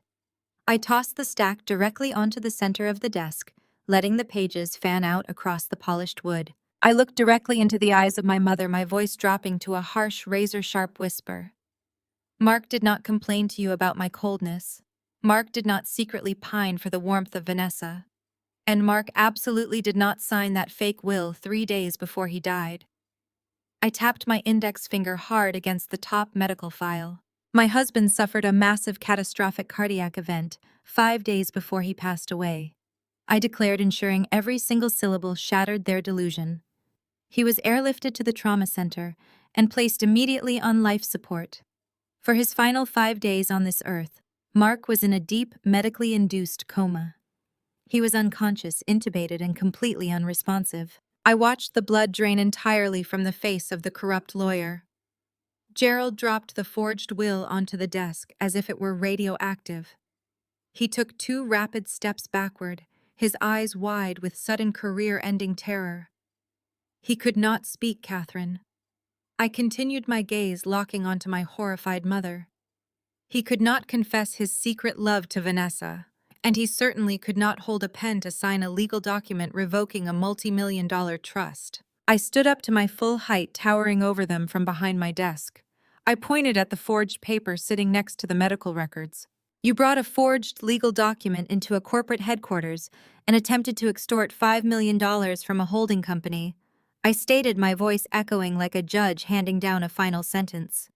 You committed blatant, undeniable fraud, and you were stupid enough to date the forgery on a day when the supposed signatory was medically documented as being in a vegetative state. Harrison opened his mouth, a pathetic, strangled wheeze escaping his throat. His entire body was shaking. He looked at Gerald silently, begging the lawyer to find a loophole to find some miraculous legal defense. But Gerald was already packing his briefcase with frantic, terrified speed. I cannot represent you, Gerald stammered, his hands trembling as he snapped his briefcase shut. This is federal extortion. You lied to me. I have absolutely no part in this. Gerald turned and sprinted out of the executive suite, abandoning my family to face the destruction they had orchestrated entirely on their own. I slowly lowered myself into the heavy leather chair. The moment I was seated, the 12 elite executives took their seats in perfect, disciplined unison. The synchronized rustle of their tailored suits was the only sound in the cavernous room. They opened their leather portfolios and turned their expectant gazes toward me, waiting for my command. Harrison stood frozen at the opposite end of the mahogany table. His hand was still hovering awkwardly in the air from his completely ignored greeting. His mouth opened and closed repeatedly, searching for words that completely evaded him. Vanessa looked like she had just been struck by physical lightning. She stared at the crystal glass of sparkling water resting on the leather coaster, then up at me sitting at the head of a multi-billion-dollar corporate board. Her brain simply could not reconcile the reality of the situation with the pathetic narrative she had believed for her entire life. Harrison, I said, my voice echoing with icy authority. You requested a final bid presentation for the new pediatric wing of the Chicago Metro Hospital Network. We are listening. He swallowed hard. A thick bead of sweat rolled down his temple and dropped onto his expensive silk tie. Fiona, what is this? He stammered, his voice stripped of all its previous booming arrogance. What kind of elaborate trick are you playing? How did you get these people to participate in this charade? Marcus Vance stepped through the heavy wooden doors and took his place standing directly behind my right shoulder. He placed a thick black binder onto the table in front of me. This is not a charade, Harrison Vance stated coldly. You are standing in the corporate headquarters of Apex Health. Ms. Caldwell is the sole founder and chief executive officer. She personally engineered the buyout of the entire hospital network you are attempting to solicit. Proceed with your presentation, or the board will formally withdraw your invitation to bid. The reality finally crashed down on my father. His legs seemed to give out slightly, and he braced both of his trembling hands against the edge of the table to keep himself upright. He looked at the perfectly arranged presentation folders he had brought. They contained his only hope for survival. He took a shaky breath, desperately trying to summon the ruthless businessman persona that had intimidated people for 4 decades. He opened his folder. Gentlemen, ladies, Harrison began, his voice wavering pathetically. And Fiona, Caldwell Real Estate brings 40 years of unparalleled commercial development experience to the city of Chicago. We have the infrastructure, the manpower, and the local political connections to deliver this pediatric wing under budget and ahead of schedule. We are requesting an advance payment of $25 million to break ground immediately. I did not let him continue. I reached out and pulled his glossy presentation folder toward me. I flipped it open, barely glancing at the colorful architectural renderings. Your proposal claims you have the capital to secure the necessary construction bonds, I said, tapping the glossy page. But this entire financial statement is completely fabricated. You are standing in front of an executive board attempting to commit massive corporate fraud. Fiona, that is a lie. Harrison barked, a flash of his old temper rising to the surface. My company financials are completely solid. I have assets all over this city. I opened the black binder Marcus Vance had provided. I pulled out a stack of highly detailed financial records and slid them smoothly down the length of the long mahogany table. They came to a stop directly in front of my father. Those are the actual unredacted financial ledgers for Caldwell Real Estate, I announced, projecting my voice so every executive in the room could hear the absolute devastation of his empire. You have not turned a profit on a single commercial development in over 36 months. Your entire company is a hollow shell held together by aggressive, high-interest debt. You have actively mortgaged 7 different commercial properties that are currently sitting completely vacant and bleeding capital.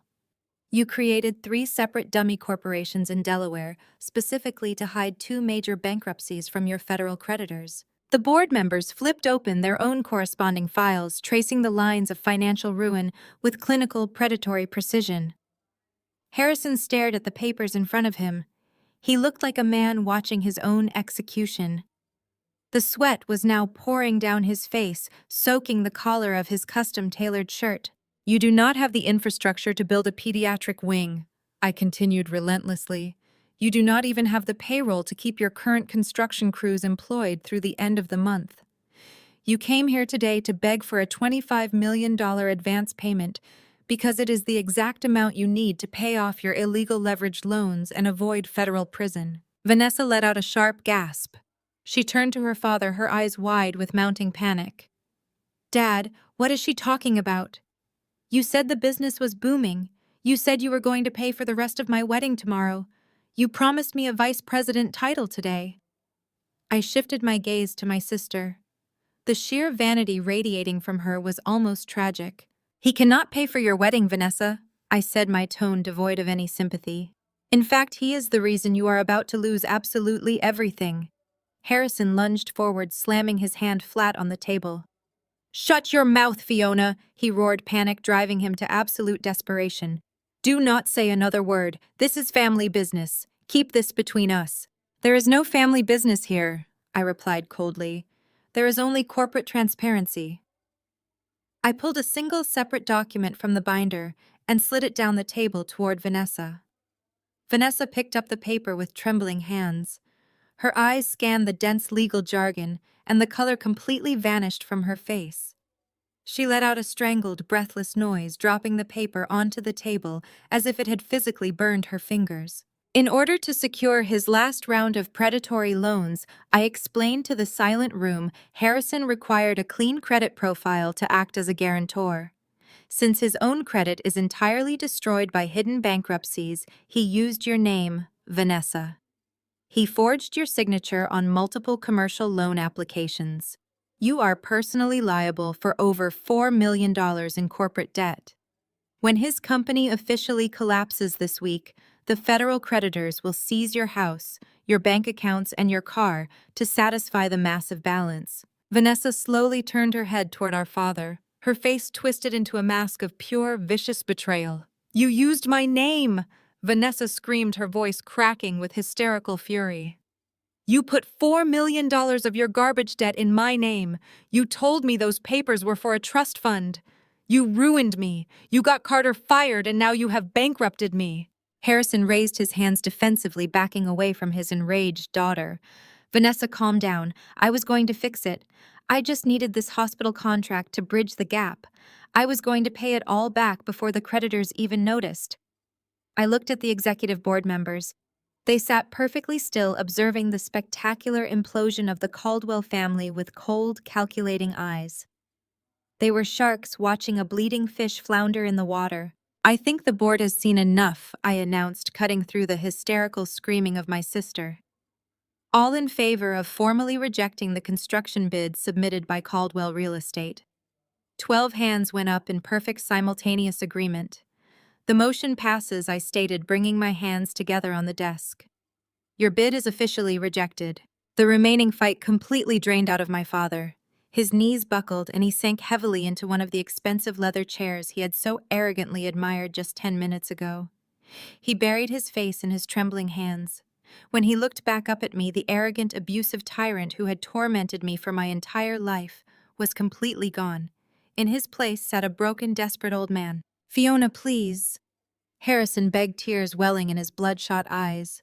"Please do not do this. You know what will happen to me if I do not get this contract. I will lose my company. I will go to federal jail. Please, you have all this money now. You own this entire network. You can easily advance me the $25 million. Just write it off as an operational expense. I am your father. We share the same blood. Think about your mother. This will completely destroy her. You cannot just abandon your own family when they need you." He was actually weeping now, leaning across the mahogany table with his hands clasped together in a pathetic prayer. The man who had demanded my life insurance money the day after my husband died was now begging for my corporate charity. The man who had orchestrated a hit and run, forged a psychiatric hold, and tried to steal my only son was currently pleading for family loyalty. I looked at him with absolute unyielding ice in my eyes.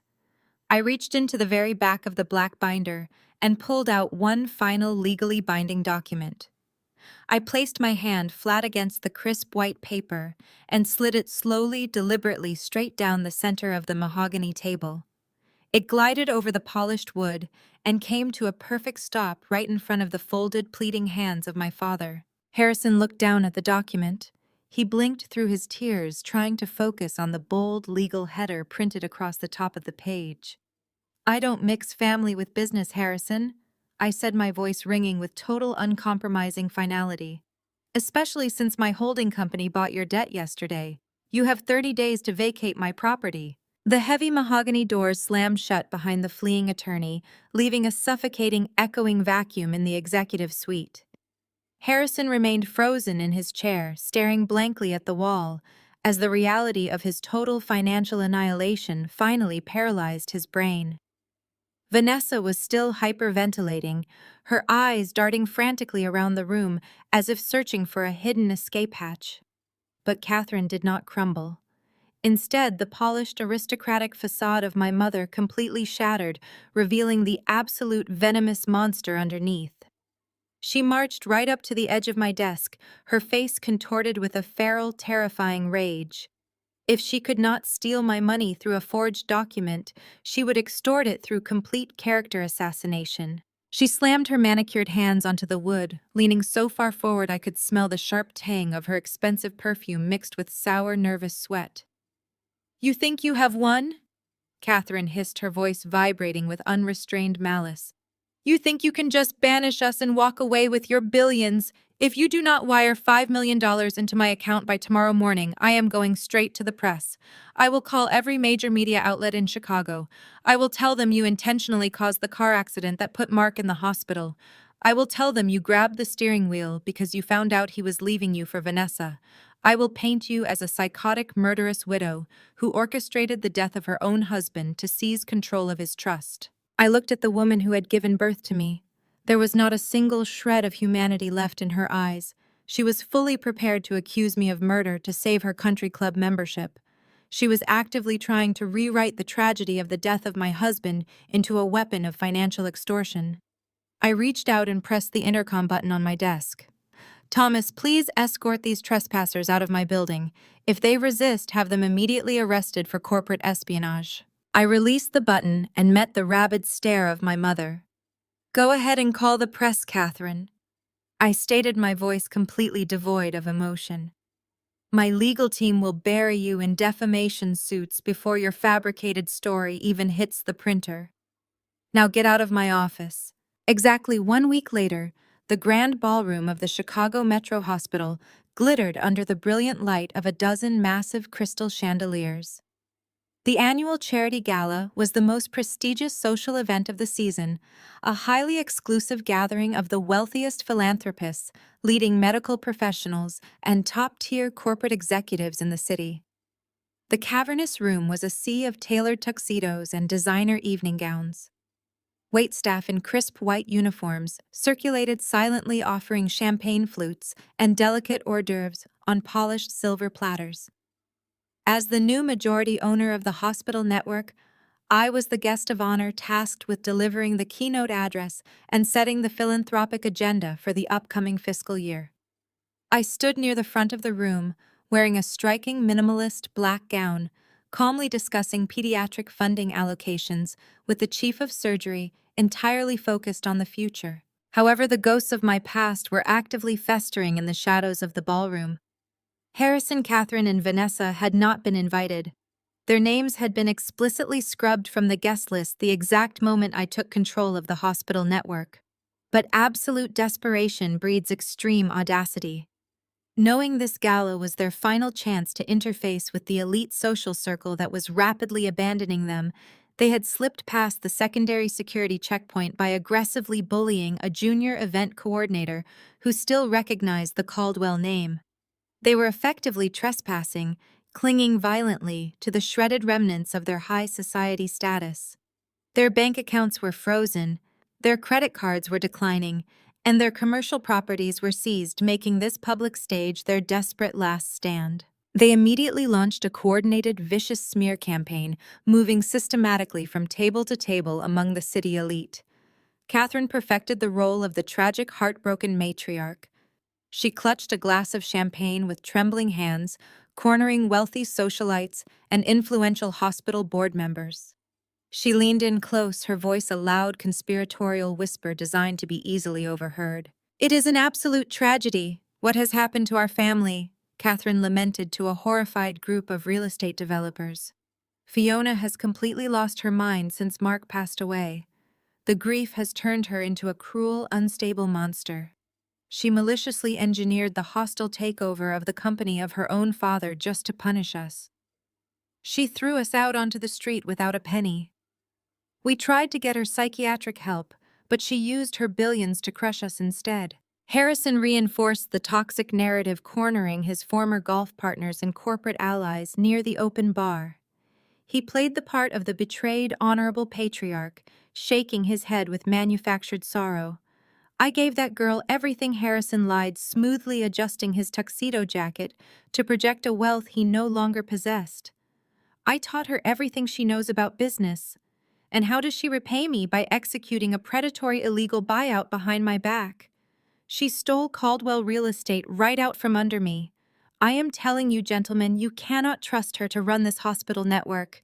She is completely ruthless, devoid of any moral compass, and entirely unpredictable." Vanessa worked the younger crowd, targeting the privileged children of the elite executives. She played the victimized, terrorized sister, wiping away non-existent tears with a lace napkin. She tried to kidnap my nephew, Vanessa claimed, completely reversing the reality of her own failed abduction attempt at the preschool. She sent armed mercenaries to rip a 4-year-old boy out of my arms. She is using her newly acquired wealth to terrorize us because she has always been violently jealous of my happiness. She is a danger to everyone around her. Their toxic whispers spread through the ballroom like a fast-moving virus. I could feel the shifting energy in the room. Curious, highly judgmental glances were cast in my direction. Whispered conversations abruptly halted the second I walked past a table. The elite society of Chicago thrived on scandal, and my family was serving them an absolute feast. They were desperately trying to poison my corporate reputation before I could even take the stage, hoping the resulting public pressure would force me to step down and hand the reins of power back to Harrison. They thought they were expertly manipulating the room, turning the tide of public opinion entirely against me. Thomas stepped up beside me, his eyes tracking the movements of my family across the room. "Do you want me to have them removed, ma'am?" he asked quietly. "No," I replied, taking a slow sip of my sparkling water. "Let them talk. Let them dig the hole as deep as possible." A soft chime echoed through the sophisticated sound system, signaling the beginning of the formal program. The main ballroom lights dimmed slowly, casting a dramatic, anticipatory hush over the hundreds of guests. The low murmur of the smear campaign immediately ceased as the attendees took their assigned seats. Harrison, Catherine, and Vanessa stood near the back exits, their faces illuminated by the soft glow of the stage lights, waiting eagerly to watch me address a room they believed they had just successfully turned against me. The chief hospital administrator stepped up to the podium. Ladies and gentlemen, it is my profound honor to introduce the new majority shareholder of the Chicago Metro Hospital Network, Ms. Fiona Caldwell. A smattering of polite, incredibly hesitant applause rippled through the room. I walked up the short steps to the stage, my posture perfectly straight, my expression entirely unreadable. I stepped behind the sleek acrylic podium and adjusted the microphone. I looked out over the vast sea of faces, easily spotting my family hovering in the shadows at the back of the room. Their smug, expectant smiles were completely visible in the dim light. Thank you all for being here tonight. I began, my voice steady and commanding, projecting absolute authority across the silent ballroom. We are gathered here to discuss the future of healthcare philanthropy and the profound responsibility we have to protect the most vulnerable members of our society. Traditionally, this keynote address focuses on expanding our cardiology departments or investing in new surgical technologies. However, tonight, I am pivoting our primary focus to address a very different kind of disease. I paused, letting the heavy silence stretch out, commanding the absolute attention of every single person in the room. It is a disease that hides behind closed doors, behind polished smiles, and behind the illusion of perfect families. I continued my gaze, locking directly onto the panicked face of my mother at the back of the room. It is the disease of domestic financial terrorism and psychological manipulation. I reached into my pocket and pressed a small wireless remote. The massive projector screens flanking the stage suddenly flared to brilliant, blinding life. Tonight, I announced, my voice dropping to a serious, razor-sharp register. I am officially launching the Mark Vance Memorial Initiative. It is a comprehensive, fully funded hospital program dedicated entirely to identifying, supporting, and legally defending victims of familial abuse. The air in the ballroom was thick, saturated with the scent of expensive perfume and the suffocating tension I had meticulously cultivated. On the massive screens, the footage began to play silent and stark. It was high-definition dashcam video captured from a passing city bus, perfectly documenting the intersection at Michigan Avenue on the day of the accident. The timestamp was clear, October 14th, 3:14 p.m. My family, standing near the back, watched as Vanessa's cherry-red sports car barreled through a bright red light. She wasn't looking at the road. Her head was tilted down, illuminated by the cold blue light of her phone screen. The collision was violent. My car was spun across the intersection, the impact audible even through the muted projection. The crowd in the ballroom collectively leaned forward, a wave of stunned silence washing over the room. On the screen, Vanessa's car came to a jarring halt.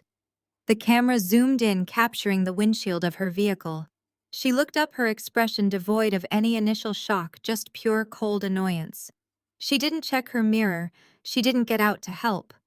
Instead, she took one final lingering look at my crumpled vehicle, shifted her gear into reverse with clinical precision, and floored the accelerator. She fled the scene, weaving through traffic as if she were late for a brunch reservation, leaving me trapped and bleeding inside the wreckage. The footage looped, once a haunting, indelible indictment of her character. The silence in the room was absolute, a heavy shroud of disgust that settled over the city's most prominent citizens.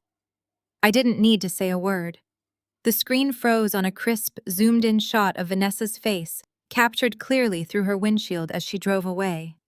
She looked like a spoiled child inconvenienced by a minor delay, not a woman who had just left her sister for dead. I turned from the podium, my eyes finding hers across the sea of tuxedo-clad backs. Vanessa looked as though she had been drained of all her blood. She was trembling so violently that her champagne flute slipped from her fingers, shattering against the marble floor with a sound like a gunshot. Harrison looked down at his shoes, his face a mottled, terrified gray, while Catherine's mouth hung open, her expensive jewelry rising and falling with her frantic, shallow breaths. Their smear campaign, their desperate attempts to paint me as the villain, had been completely obliterated by 3 minutes of video. Then the heavy oak doors at the back of the ballroom swung open with a rhythmic, imposing thud. 4 uniformed police officers entered their presence, cutting through the crowd like a knife. They didn't move toward the bar or the appetizers. They walked with deliberate mechanical steps directly toward the table where my family sat. The gala attendees parted for them, their whispers now transformed into sharp-pointed accusations. Officer Miller, the lead detective on my case, took the lead. He walked past the horrified guests, his hand resting near his holster, his gaze locked firmly on Vanessa. She scrambled backward, her chair scraping harshly against the floor. She looked around for support, but the influential friends she had been whispering to moments ago had already retreated, putting distance between themselves and the impending catastrophe. Vanessa Caldwell, you are under arrest for felony, hit-and-run, obstruction of justice, and vehicular assault with intent to flee the scene, Officer Miller announced. His voice was calm, amplified by the silent room. I don't know what you're talking about. Vanessa stammered, her voice a high, frantic squeal. That video is fake. It's a deep fake. Fiona has billions of dollars. She can make anything look real. It's a setup. You have to believe me. The detective didn't even blink.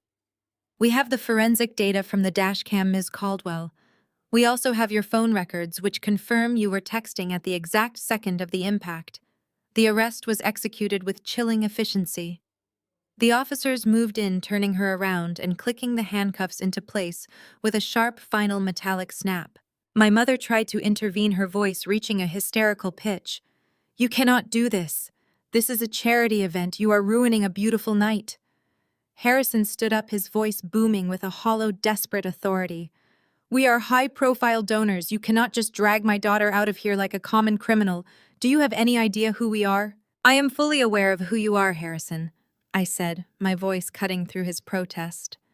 I walked off the stage, the rhythmic click of my heels, the only sound as I approached them. I am the woman you tried to kill. I am the daughter you stole from, betrayed, and discarded.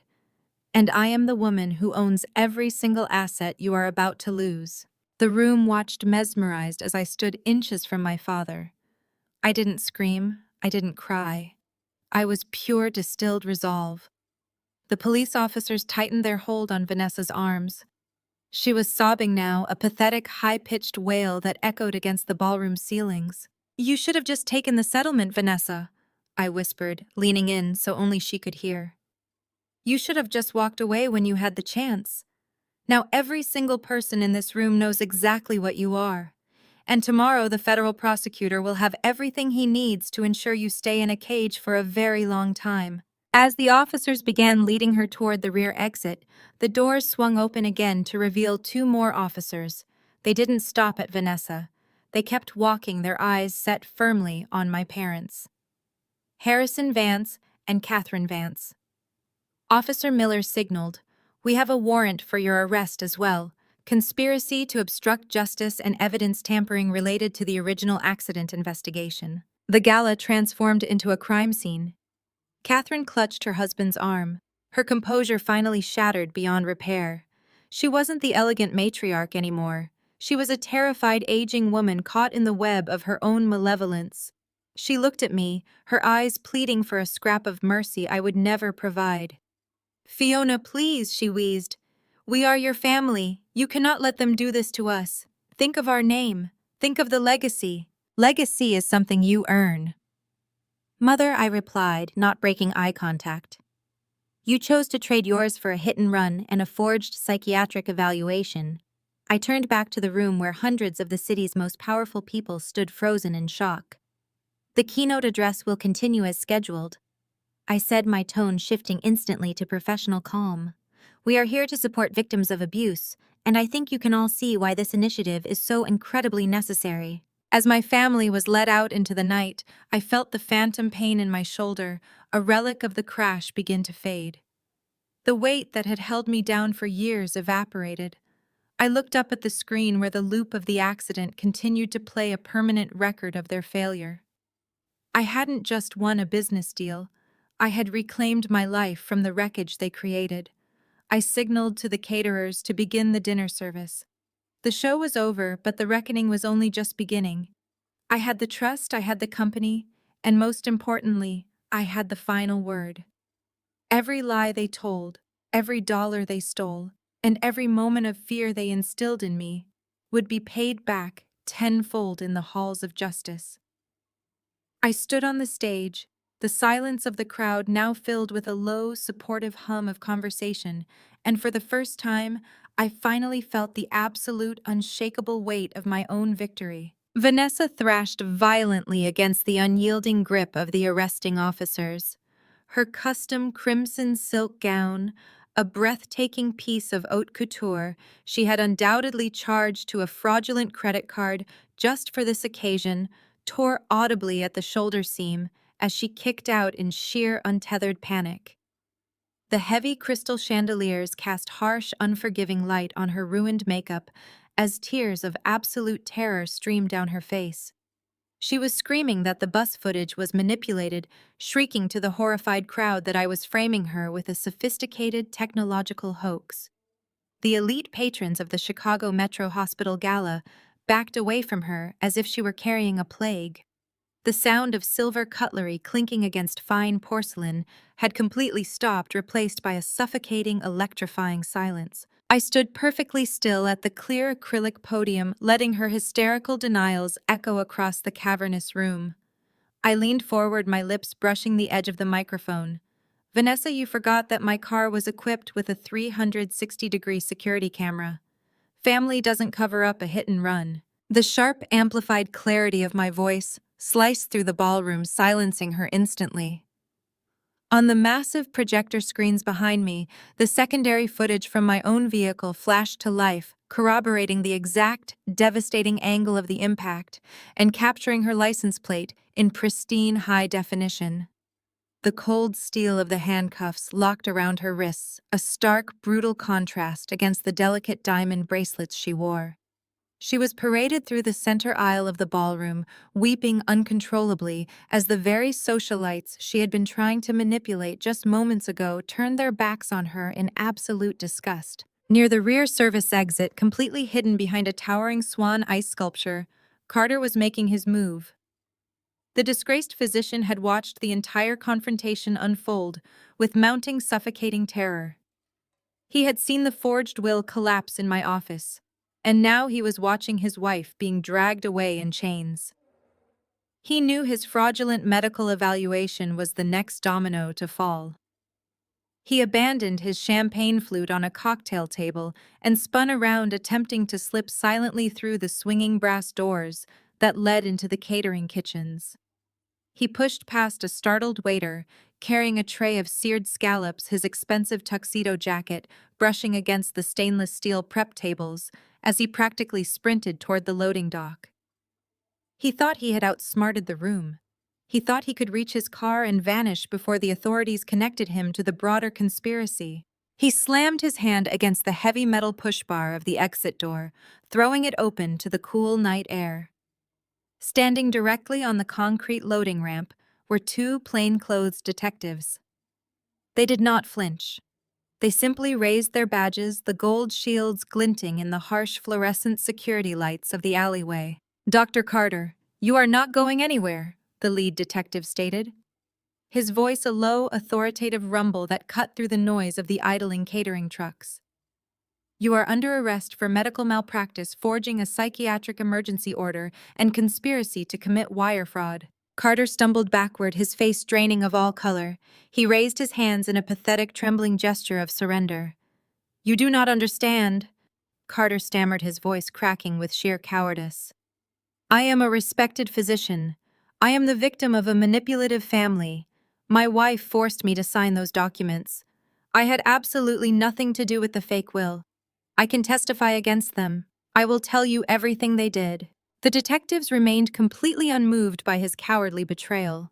They grabbed him by his tailored lapels, spinning him around and pressing him roughly against the cold brick wall of the loading dock. The sharp snap of handcuffs securing his wrists echoed through the alley. They marched him back through the bustling kitchen, dragging him directly past the open service doors, where the gala attendees could clearly see the esteemed doctor being hauled away in total disgrace. Back in the main ballroom, the chaos had mutated into a spectacular, violent implosion of my parents. Catherine and Harrison were tightly flanked by uniformed officers, their hands secured behind their backs. The officers had paused to let the initial shockwave of the arrests settle over the crowd, giving the room a moment to process the absolute destruction of the Caldwell empire. Catherine stared at the towering screens displaying the criminal evidence. She realized with terrifying clarity that her country club memberships, her charity board seats, and her entire aristocratic identity were permanently incinerated. She was going to federal prison. Her mind completely snapped. She twisted violently in the grip of the officer, turning her absolute venomous wrath entirely onto her husband. With a sudden vicious surge of adrenaline, Catherine wrenched her right arm free just long enough to swing it in a wide, devastating arc. Her palm connected with the face of Harrison with a sickening explosive crack that echoed sharply across the silent ballroom. The slap whipped his head to the side, leaving a stark, blazing red handprint across his cheek. "This is your fault!" Catherine shrieked, her voice tearing through the elegant room like a rusted saw. She lunged at him again before the officers restrained her, her eyes wide with a feral, unhinged madness. "You promised me you had the debt handled. You told me the shell corporations were untraceable. You forced me to lie to the investigators about the accident. You dragged me into this miserable, pathetic scheme, and now I am losing everything because you are a weak, incompetent failure." She threw him under the bus with breathtaking speed, sacrificing 4 decades of marriage in a desperate, futile attempt to save her own skin. She screamed to the police that Harrison was the sole mastermind, that he had bullied Vanessa into the hit and run, that he had orchestrated the medical fraud to steal my holding company. She was a rabid animal trapped in a corner, tearing at her own flesh and blood to survive. The high society guests watched in morbid, paralyzed fascination as the revered Caldwell matriarch publicly humiliated and betrayed her husband on the grandest stage in the city. Harrison did not yell back. He did not defend himself. The physical slap from his wife and the staggering weight of his total destruction finally broke the last remaining pillar of his arrogant pride. He looked at the police officers, his breath coming in shallow, ragged gasps. Then, in a display of utter, humiliating defeat, his knees buckled. The powerful, terrifying patriarch who had ruthlessly controlled my entire life collapsed onto the polished marble floor of the ballroom. He fell to his knees in his expensive tuxedo, right in front of the front row tables, where his former corporate allies sat watching in absolute disgust. He ignored the officers hauling his screaming wife away. He ignored the cameras flashing from the phones of the gala attendees. He crawled forward on his knees, his hands clasped together in a pathetic, trembling prayer. He looked up at me, standing high above him behind the glowing acrylic podium. "Fiona, I am begging you," Harrison sobbed, the heavy tears streaming down his face and soaking into his starched collar. "Please, I am your father. I gave you your first job. I raised you. You have to tell them to stop. You have to drop the charges. I will sign whatever you want. I will give you the remaining properties. Just do not let them put me in a cell. Please have mercy on your own family." The entire ballroom held its breath, waiting to see if the newly crowned billionaire would show an ounce of forgiveness to the broken man sobbing at her feet. I looked down at him. I saw the man who had called my dreams pathetic, who had enabled the physical abuse of my sister, who had tried to extort the life insurance money of my husband while he lay in a morgue. I felt absolutely nothing but a cold, clinical detachment. I did not step down from the stage. I leaned heavily into the microphone, letting my voice carry across the silent, captivated room. "Harrison, you ceased being my family the moment you tried to bury me in the wreckage of my own car." I stated, the icy finality of my words ringing through the speakers.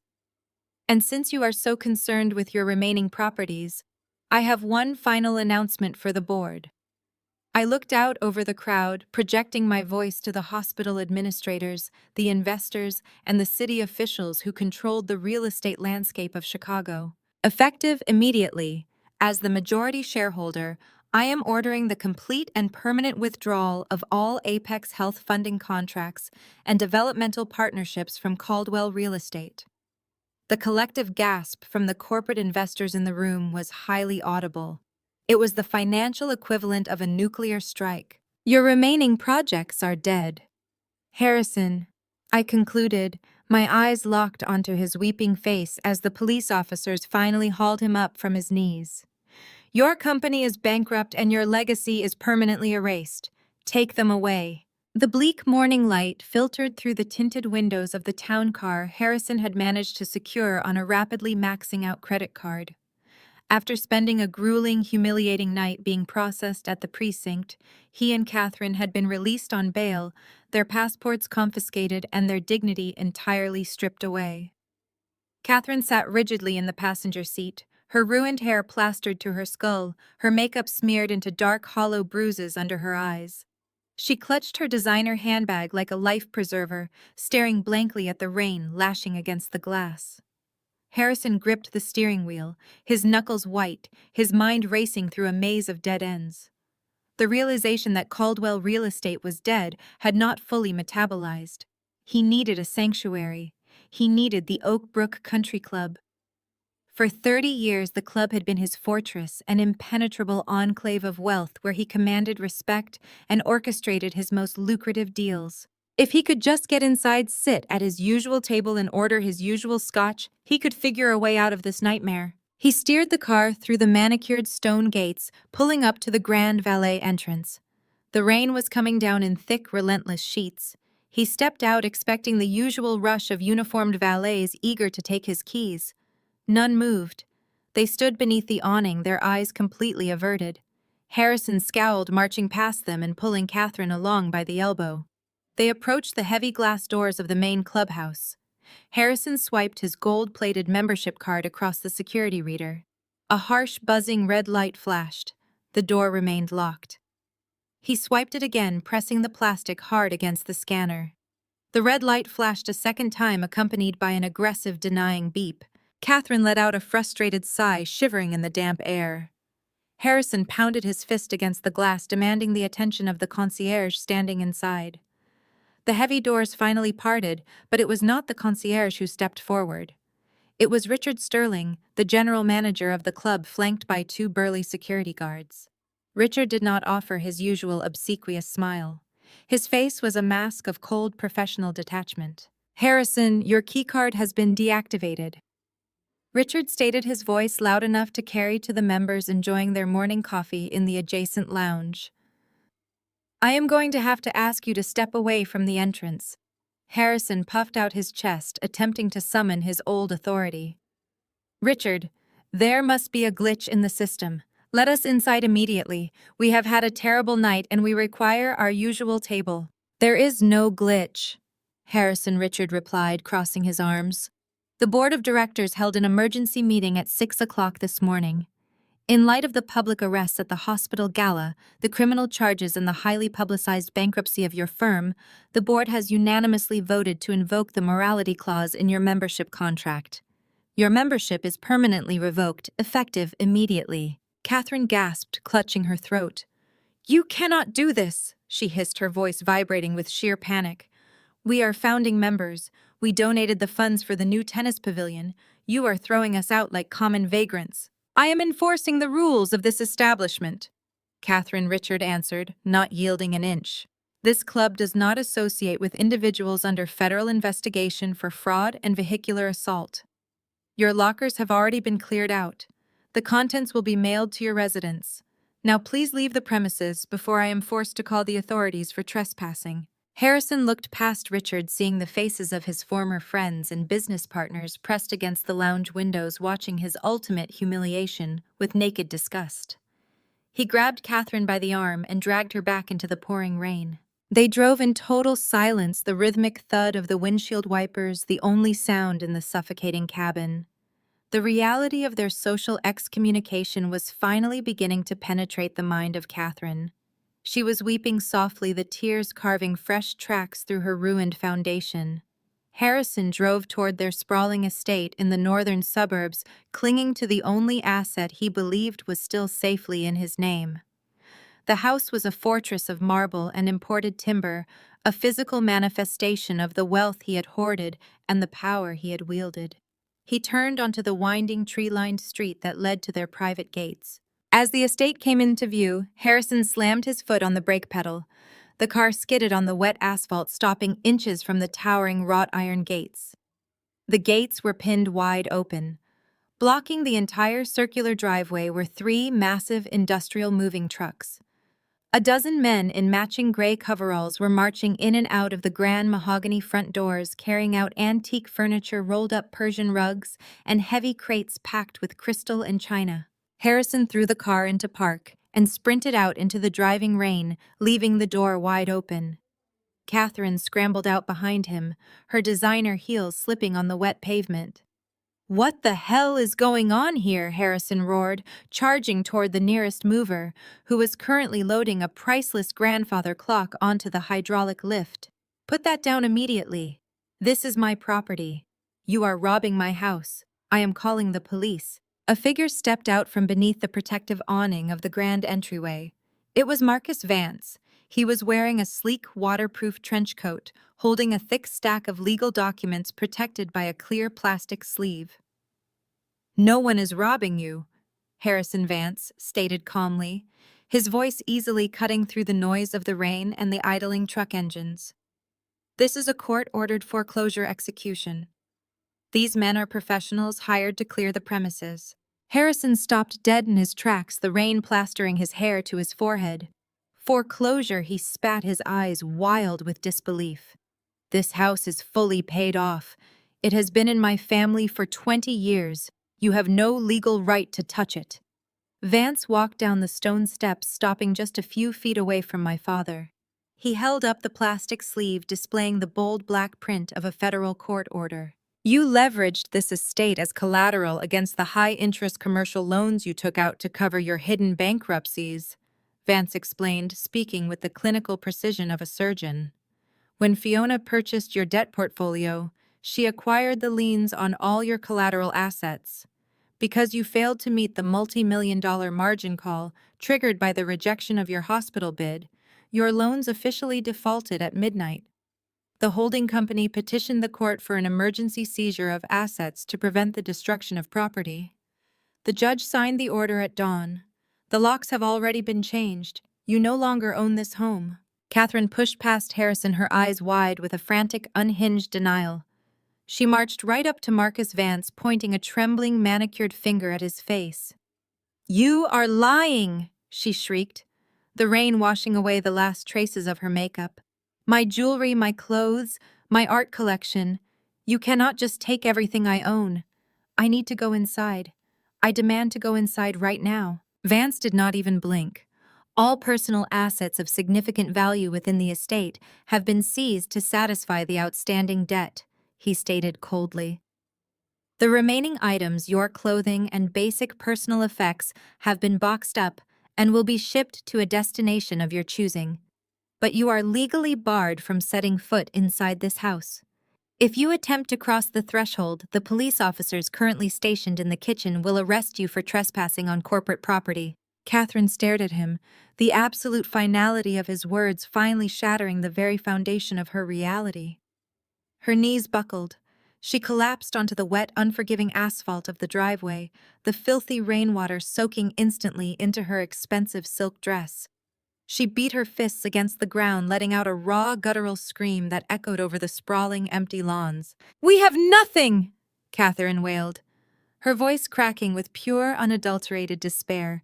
"We have no money. We have no friends. We have no home. We have absolutely nowhere to go." Harrison stood frozen above her, staring blankly at the men carrying his leather office chair out of the house. He was entirely hollowed out, a hollow shell of a man watching his empire being dismantled piece by piece. From the shadow of the moving trucks, a man in a plain gray raincoat stepped forward. He walked casually through the pouring rain and stopped directly in front of the sobbing, broken woman on the ground.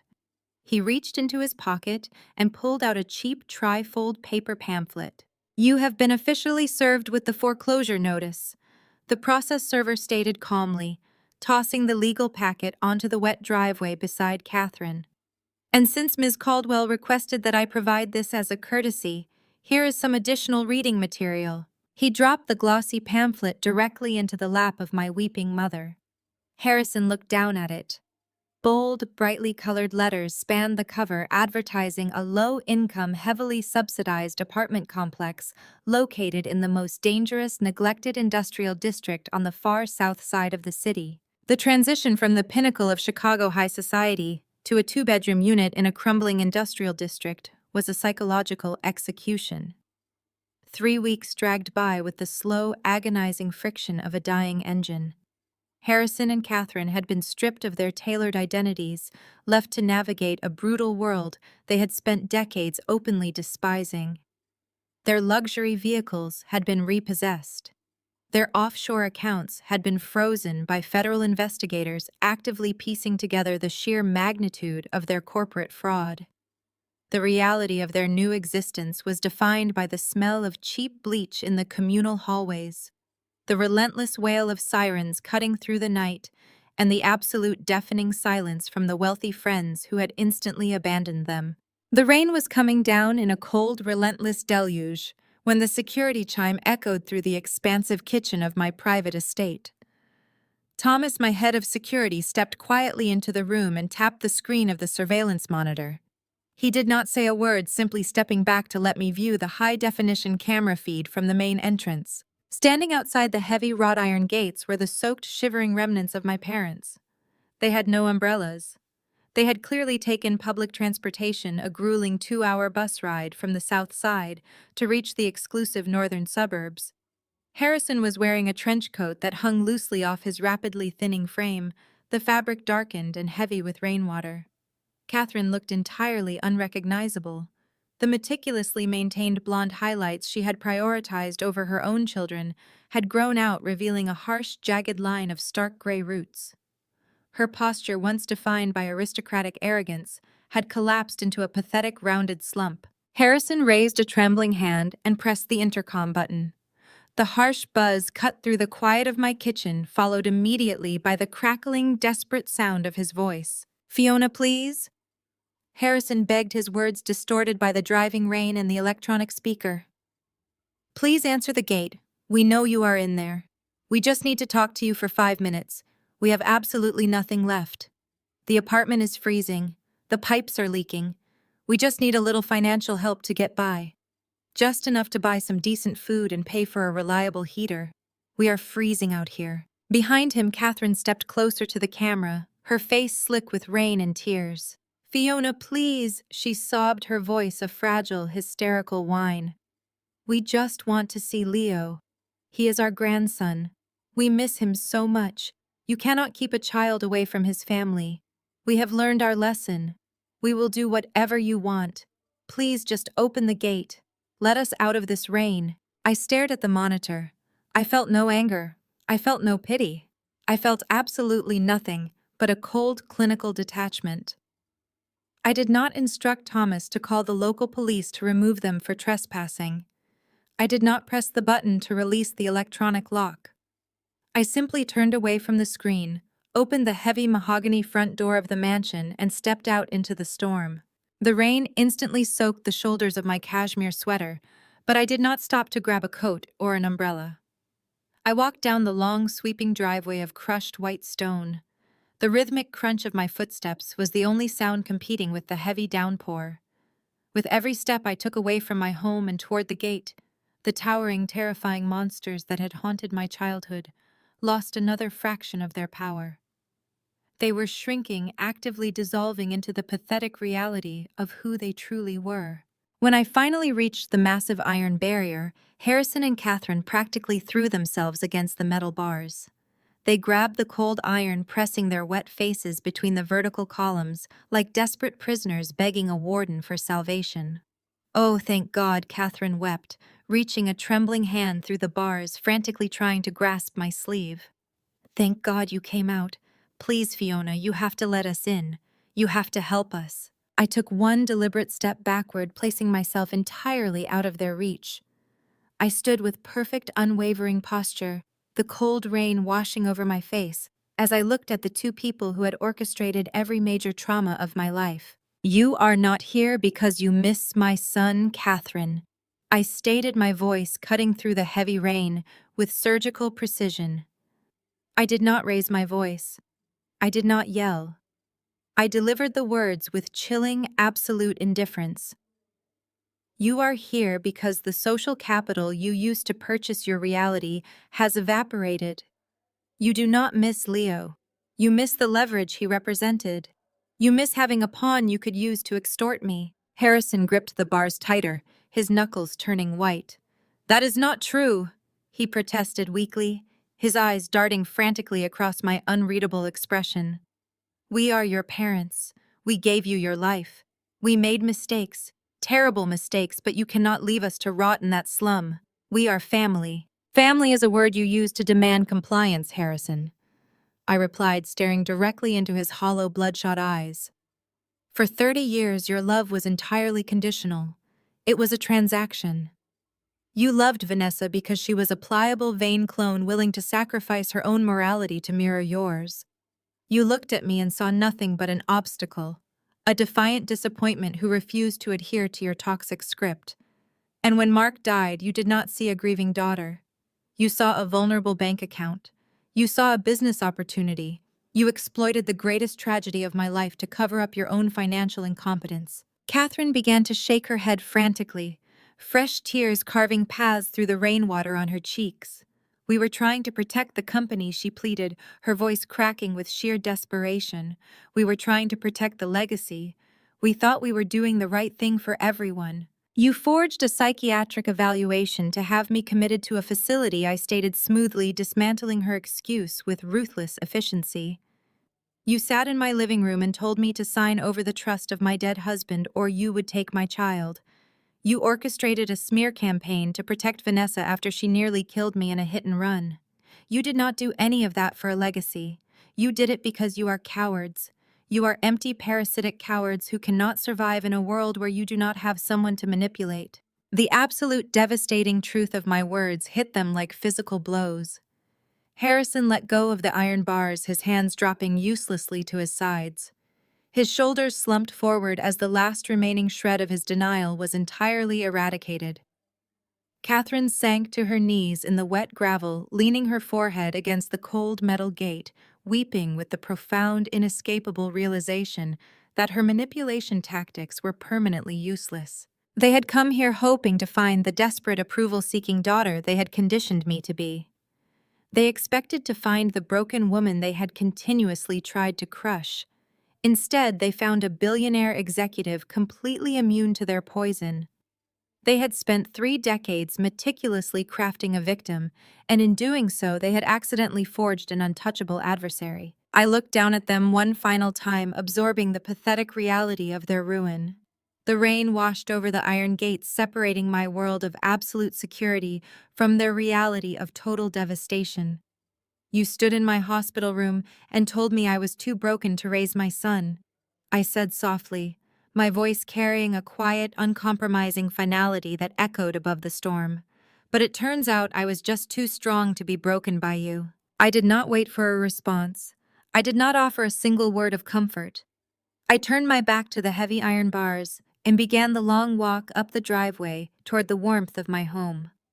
Behind me, the heavy electronic mechanisms of the gate engaged.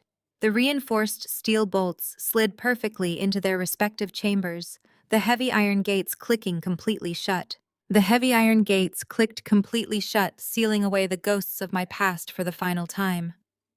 I did not pause to look over my shoulder.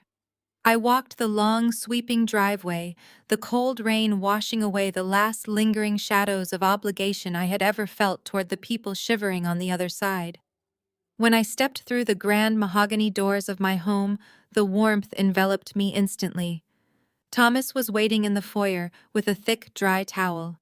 I thanked him quietly, dried my hair, and walked upstairs to the nursery. Leo was fast asleep in his crib, his small chest rising and falling in perfect, peaceful rhythm. I stood over him, pressing my hand against the sturdy wooden rail, knowing with absolute certainty that the generational curse of the Caldwell family ended right here. It was permanently severed. The wheels of justice, once set in motion, with undeniable evidence ground forward, with a brutal and unrelenting efficiency.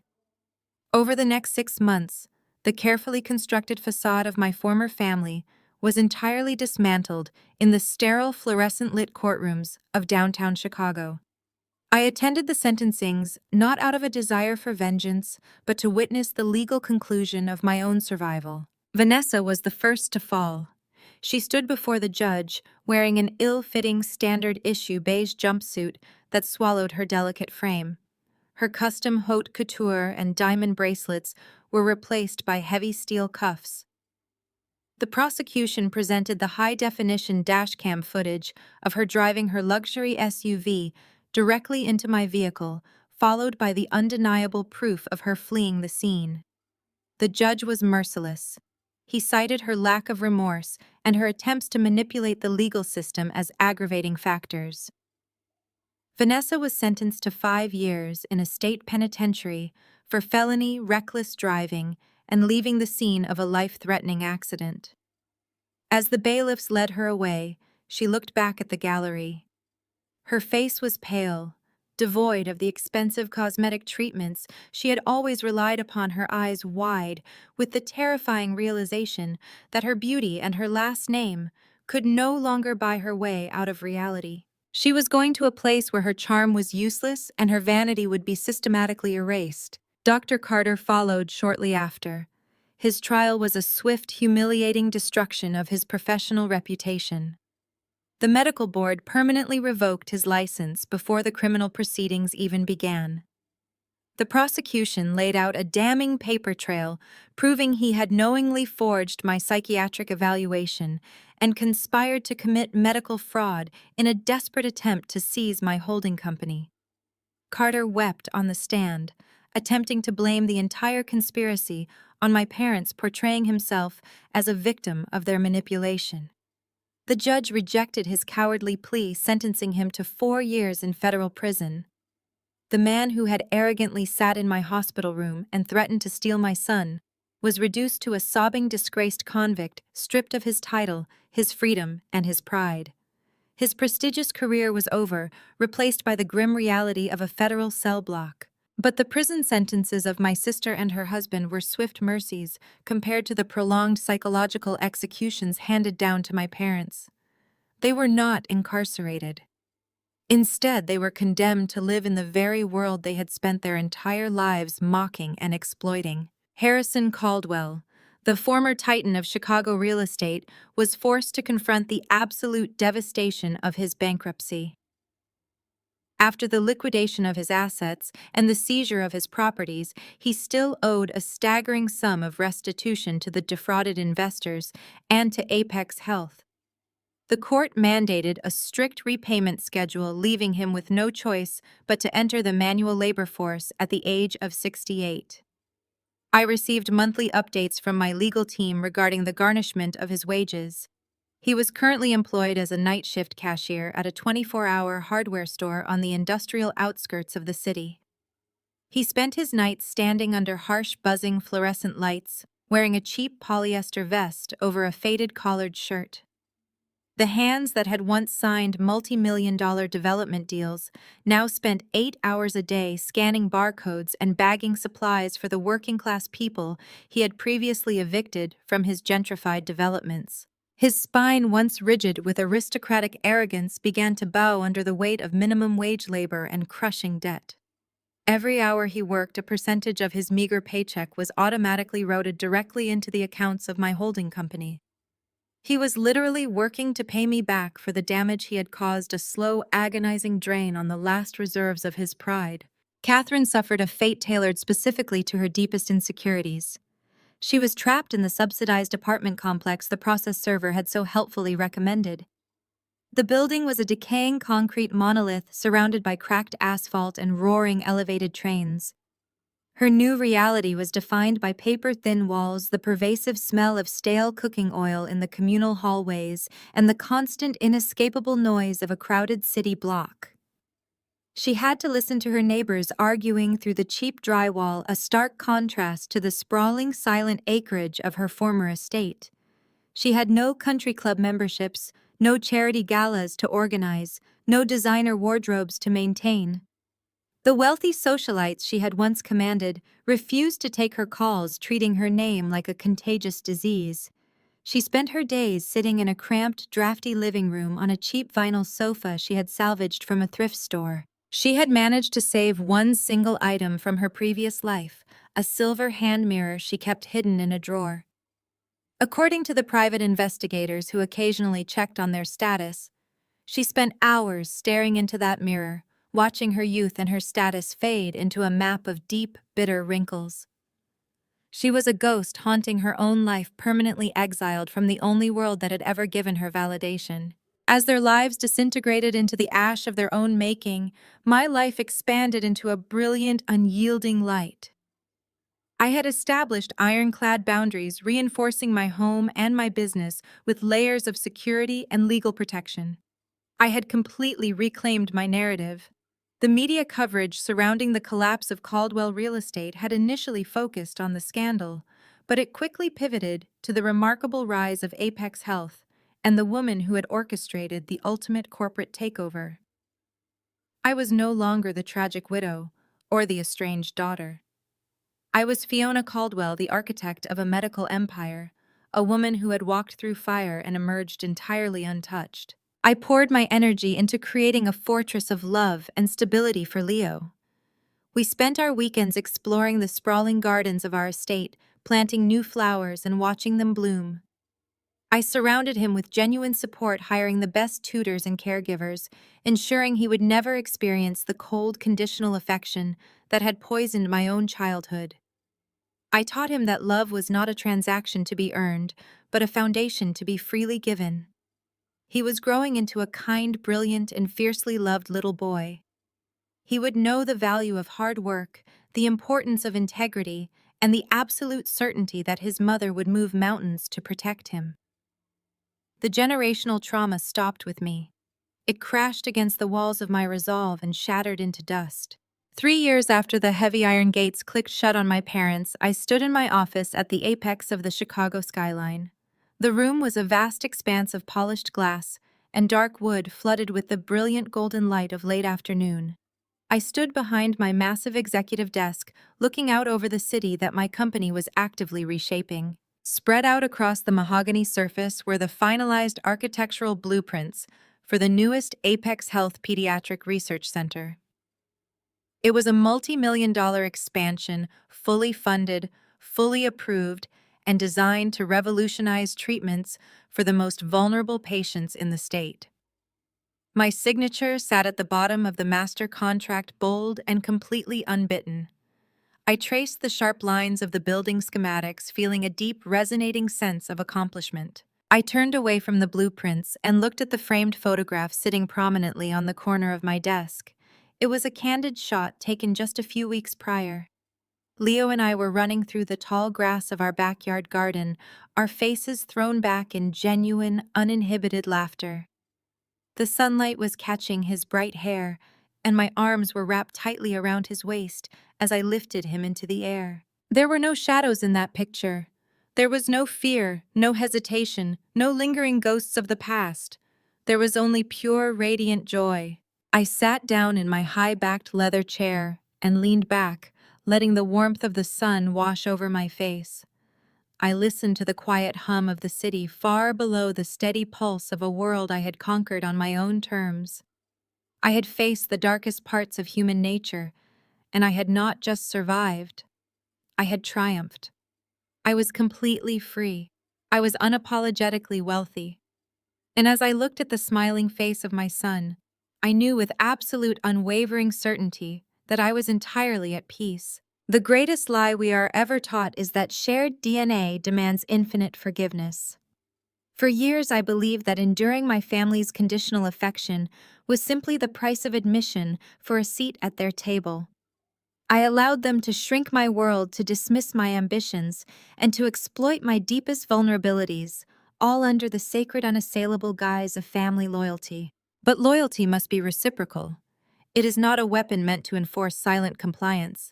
What my parents and so many toxic relatives failed to comprehend is that respect cannot be extorted through manipulation and deceit. When the people who are fundamentally supposed to protect you become the active architects of your destruction, walking away is never a betrayal. It is an act of profound necessary self-preservation. True power is rarely found in screaming matches or in desperate tearful pleas for validation from those who are fiercely committed to misunderstanding you. True power resides in absolute chilling indifference. It is the quiet strength to step back and let the natural, brutal consequences of their own choices dismantle the hollow empires they built on lies. By severing our generational curse and establishing ironclad, unapologetic boundaries, I did not just survive their relentless attempts to break me. I forged an untouchable, peaceful reality for myself and my son. You do not owe your success, your inner peace, or your sanity to the people who eagerly handed you the matches while your life was burning. You owe it entirely to yourself to rise from those ashes, reclaim your narrative, and build a fortress they can never penetrate. Share your own story of breaking generational curses and reclaiming your peace in the comments below. Please hit the like button and subscribe to the channel for more stories of surviving betrayal and taking back your absolute power.